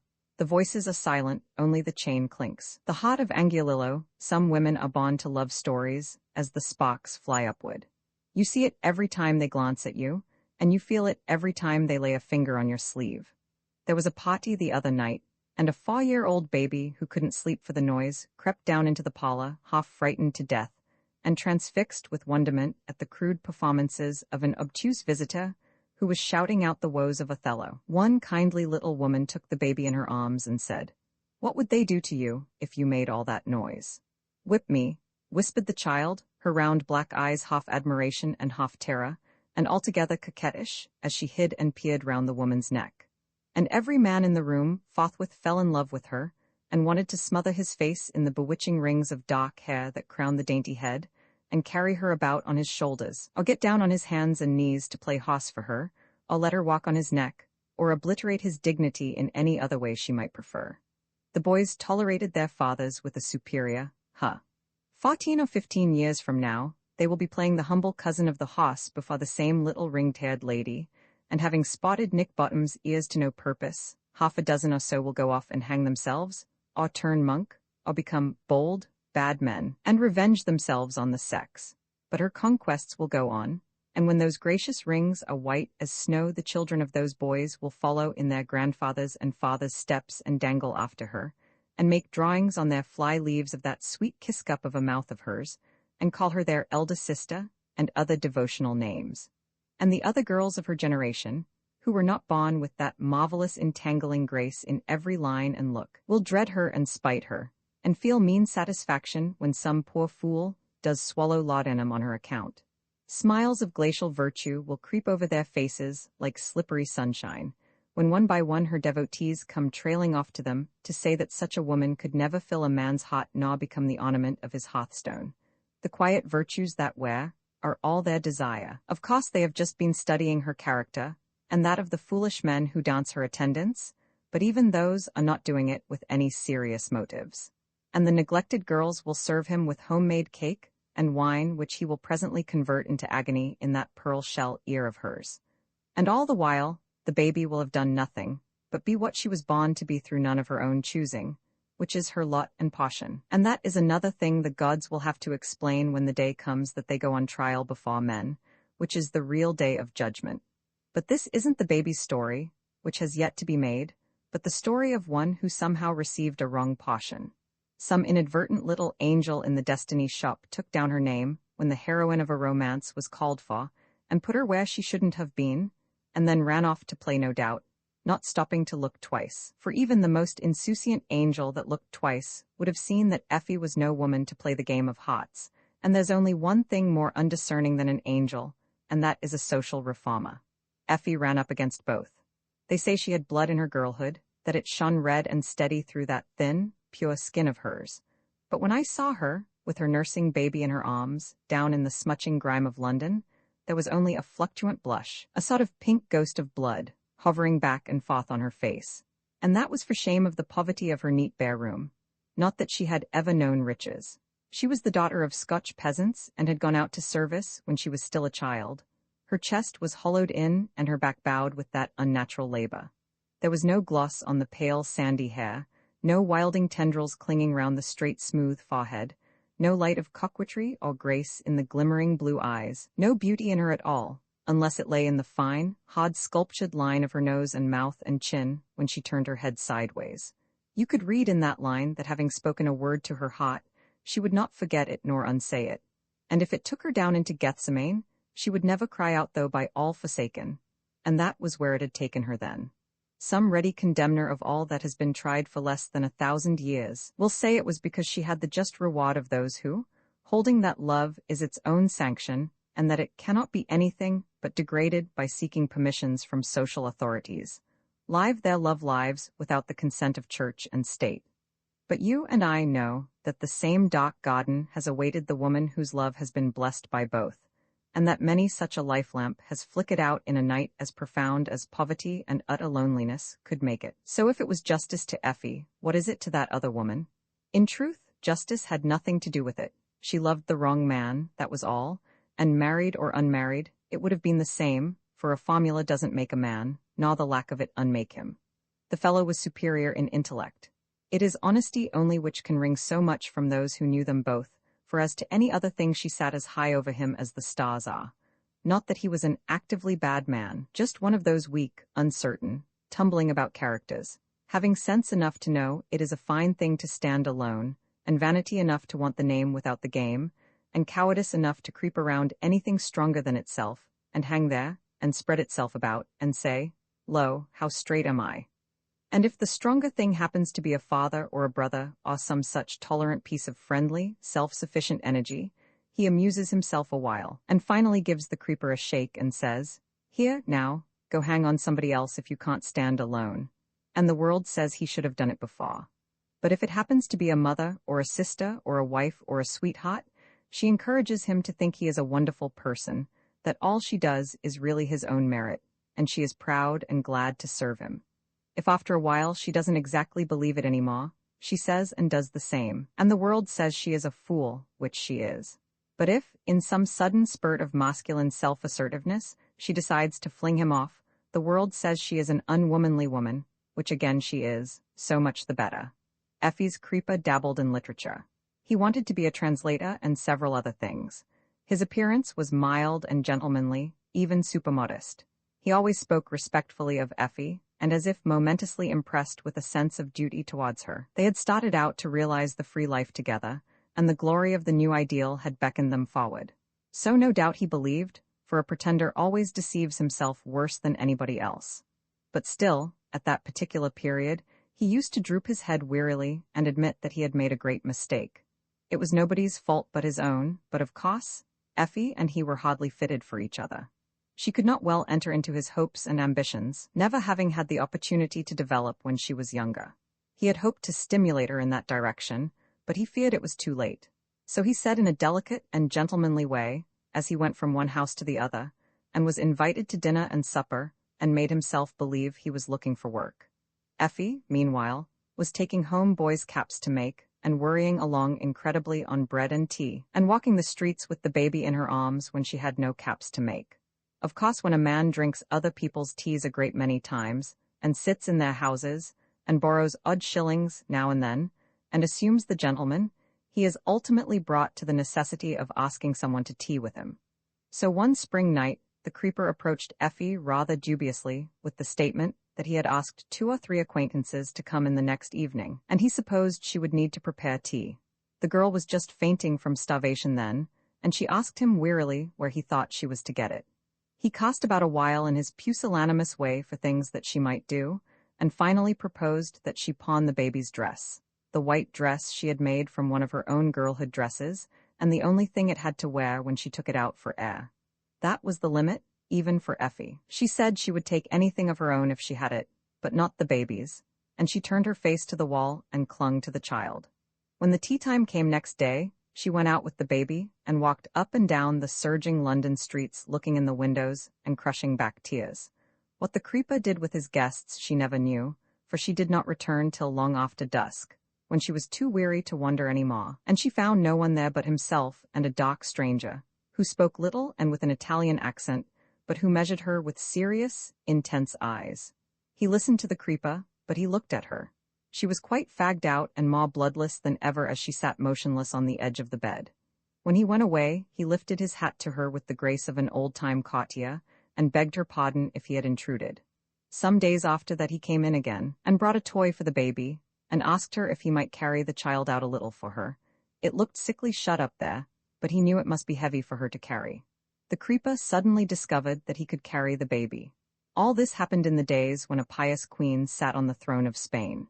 With eyes turned upward in much holiness, she failed to see the things done in her prisons, or hear the groans that rose up from the 0 chamber in the fortress of Montjuic, though all Europe heard, and even in America the echo rang. While she told her beads, her minister gave the order to torture the anarchists, and scarred with red-hot irons, maimed and deformed and maddened with the nameless horrors that the good devise to correct the bad, even unto this day the evidences of that infamous order live. But 2 men do not live, the one who gave the order and the one who revenged it. It happened one night in April that Effie and the creeper and their sometime visitor met all 3 in one of those long, low, smothering London halls where many movements have originated, which in their developed proportions have taken possession of the House of Commons and even stirred the dust in the House of Lords. There was a crowd of excited people talking all degrees of sense and nonsense in every language of the continent. Letters smuggled from the prison had been received.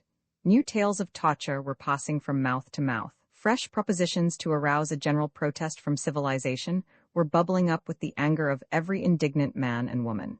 Drifting to the buzzing knots, Effie heard someone translating.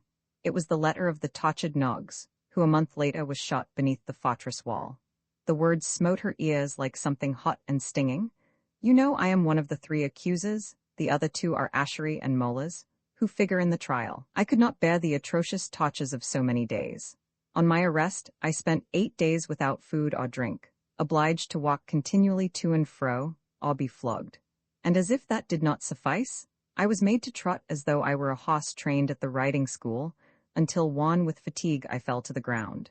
Then the hangman burnt my lips with red-hot irons, and when I declared myself the author of the attempt, they replied, "You do not tell the truth. We know that the author is another one, but we want to know your accomplices. Besides, you still retain 6 bombs, and along with little Olla, you deposited 2 bombs in the Rue Fivola. Who are your accomplices?" In spite of my desire to make an end of it, I could not answer anything. Whom should I accuse, since all are innocent? Finally, 6 comrades were placed before me, whom I had to accuse, and of whom I begged pardon. Thus the declarations and the accusations that I made. I cannot finish, the hangmen are coming. Nogs. Sick with horror, Effie would have gone away, but her feet were like lead. She heard the next letter, the pathetic prayer of Sebastian's son Aya, indistinctly. The torches had already seared her ears, but the crying for help seemed to go up over her head like great sobs. She felt herself washed round, sinking, in the desperate pain of it. The piteous reiteration, listen you with your honest hearts, you with your pure souls, good and right-minded people, good and right-feeling people, wailed through her like the wild pleading of a child who, shrieking under the whip, dear papa, good, sweet papa, please don't whip me, please, please, seeks terror-wrung flattery to escape the lash. The lost cry, aid us in our helplessness, think of our misery, made her quiver like a reed. She walked away and sat down in a corner alone. What could she do? What could anyone do? Miserable creature that she was herself, her own misery seemed so worthless beside that prison cry. And she thought on, why does he want to live at all? Why does anyone want to live? Why do I want to live myself? After a while the creeper and his friend came to her, and the latter sat down beside her, undemonstrative as usual. At the next buzz in the room, they too were left alone. She looked at him once as she said, what do you think the people will do about it? He glanced at the crowd with a thin smile. Do, talk. In a little time he said quietly, it does you no good here. I will take you home and come back for David afterward. She had no idea of contradicting him, so they went out together. At the threshold of her room he said firmly, I will come in for a few minutes, I have to speak to you. She struck a light, put the baby on the bed, and looked at him questioningly. He had sat down with his back against the wall, and with rigidly folded arms stared straight ahead of him. Seeing that he did not speak, she said softly, falling into her native dialect, as all Scotch women do when they feel most.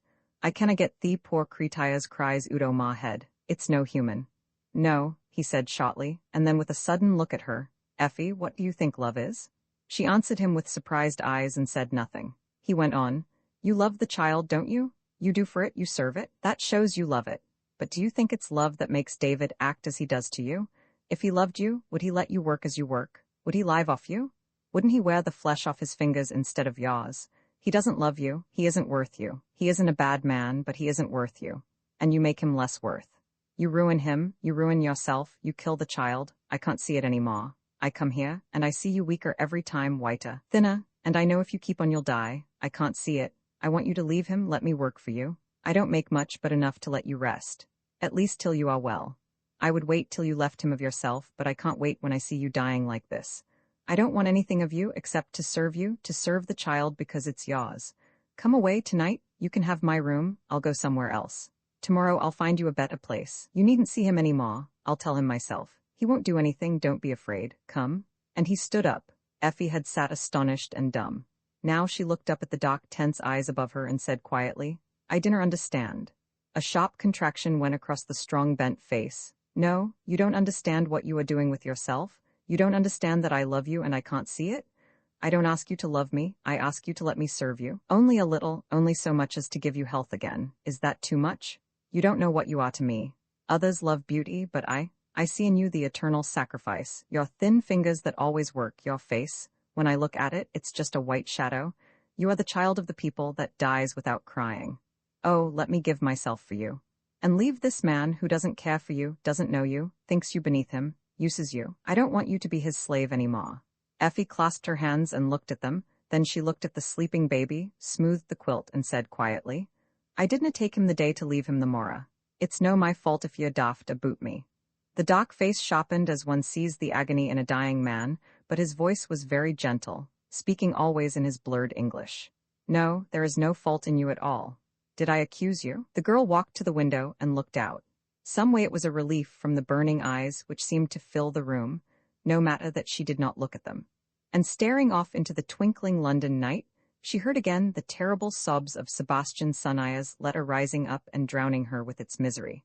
Without turning around she said, low and hard, I wonder ye can think aboot thee things, and yon dales burnin' men alive. The man drew his hand across his forehead. Would you like to hear that the worst of them, was dead? I think the world wadna be muckle the war ot, she answered, still looking away from him. He came up and laid his hand on her shoulder. Will you kiss me once? I'll never ask again. She shook him off. I dinna feel fought. Goodbye then, I'll go back for David. And he returned to the hall and got the creeper and told him very honestly what had taken place, and the creeper, to his credit be it said, respected him for it, and talked a great deal about being better in future to the girl. The two men parted at the foot of the stairs, and the last words that echoed through the hallway were, "No, I am going away, but you will hear of me some day." Now, what went on in his heart that night no one knows, nor what indecision still kept him lingering fitfully about Effie's street a few days more, nor when the indecision finally ceased, for no one spoke to him after that, except as casual acquaintances meet, and in a week he was gone. But what he did the whole world knows, for even the Queen of Spain came out of her prayers to hear how her tottering prime minister had been shot at Santa Agda by a stern-faced man, who, when the widow, grief-mad, spit in his face, quietly wiped his cheek, saying, "Madam, I have no quarrel with women." A few weeks later they garroted him, and he said one word before he died, one only, Germinal. Over there in the long, low London hall the gabbling was hushed, and someone murmured how he had sat silent in the corner that night when all were talking. The creeper passed round a book containing the history of the torches, watching it jealously all the while, for said he, "Angiolillo gave it to me himself, he had it in his own hands."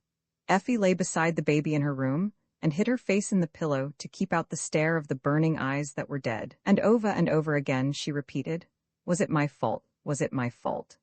The hot summer air lay still and smothering, and the immense murmur of the city came muffled like thunder below the horizon. Her heart seemed beating against the walls of a padded room. And gradually, without losing consciousness, she slipped into the world of illusion. Around her grew the stifling atmosphere of the torture chamber of Montjuich, and the choked cries of men in agony. She was sure that if she looked up she should see the demoniac face of Potters, the torturer. She tried to cry, "Mercy, mercy," but her dry lips clave. She had a whirling sensation, and the illusion changed. Now there was the clank of soldiers' arms, a moment of insufferable stillness as the garrote shaped itself out of the shadows in her eyes, then loud and clear, breaking the sullen quiet like the sharp ringing of a storm-bringing wind, "Germinal." She sprang up. The long vibration of the bell of St. Pancras was waving through the room, but to her it was the prolongation of the word, "Germinal LL, Germinal LL." Then suddenly she threw out her arms in the darkness and whispered hoarsely, I'll kiss you the new." An hour later she was back at the old question, was it my fault? Poor girl, it is all over now, and all the same to the grass that roots in her bone, whether it was her fault or not. For the end that the man who had loved her foresaw, came, though it was slow in the coming. Let the creeper get credit for all that he did. He stiffened up in a year or so, and went to Paris and got some work. And there the wan little creature went to him, and wrote to her old friends that she was better off at last. But it was too late for that thin shell of a body that had starved so much. At the first trial she broke and died. And so she sleeps and is forgotten, and the careless boy-angel, who mixed all these destinies up so unobservantly, has never yet whispered her name in the ear of the widowed Lady Canovas del Castillo. Nor will the birds that fly thither carry it now, for it was not Effie.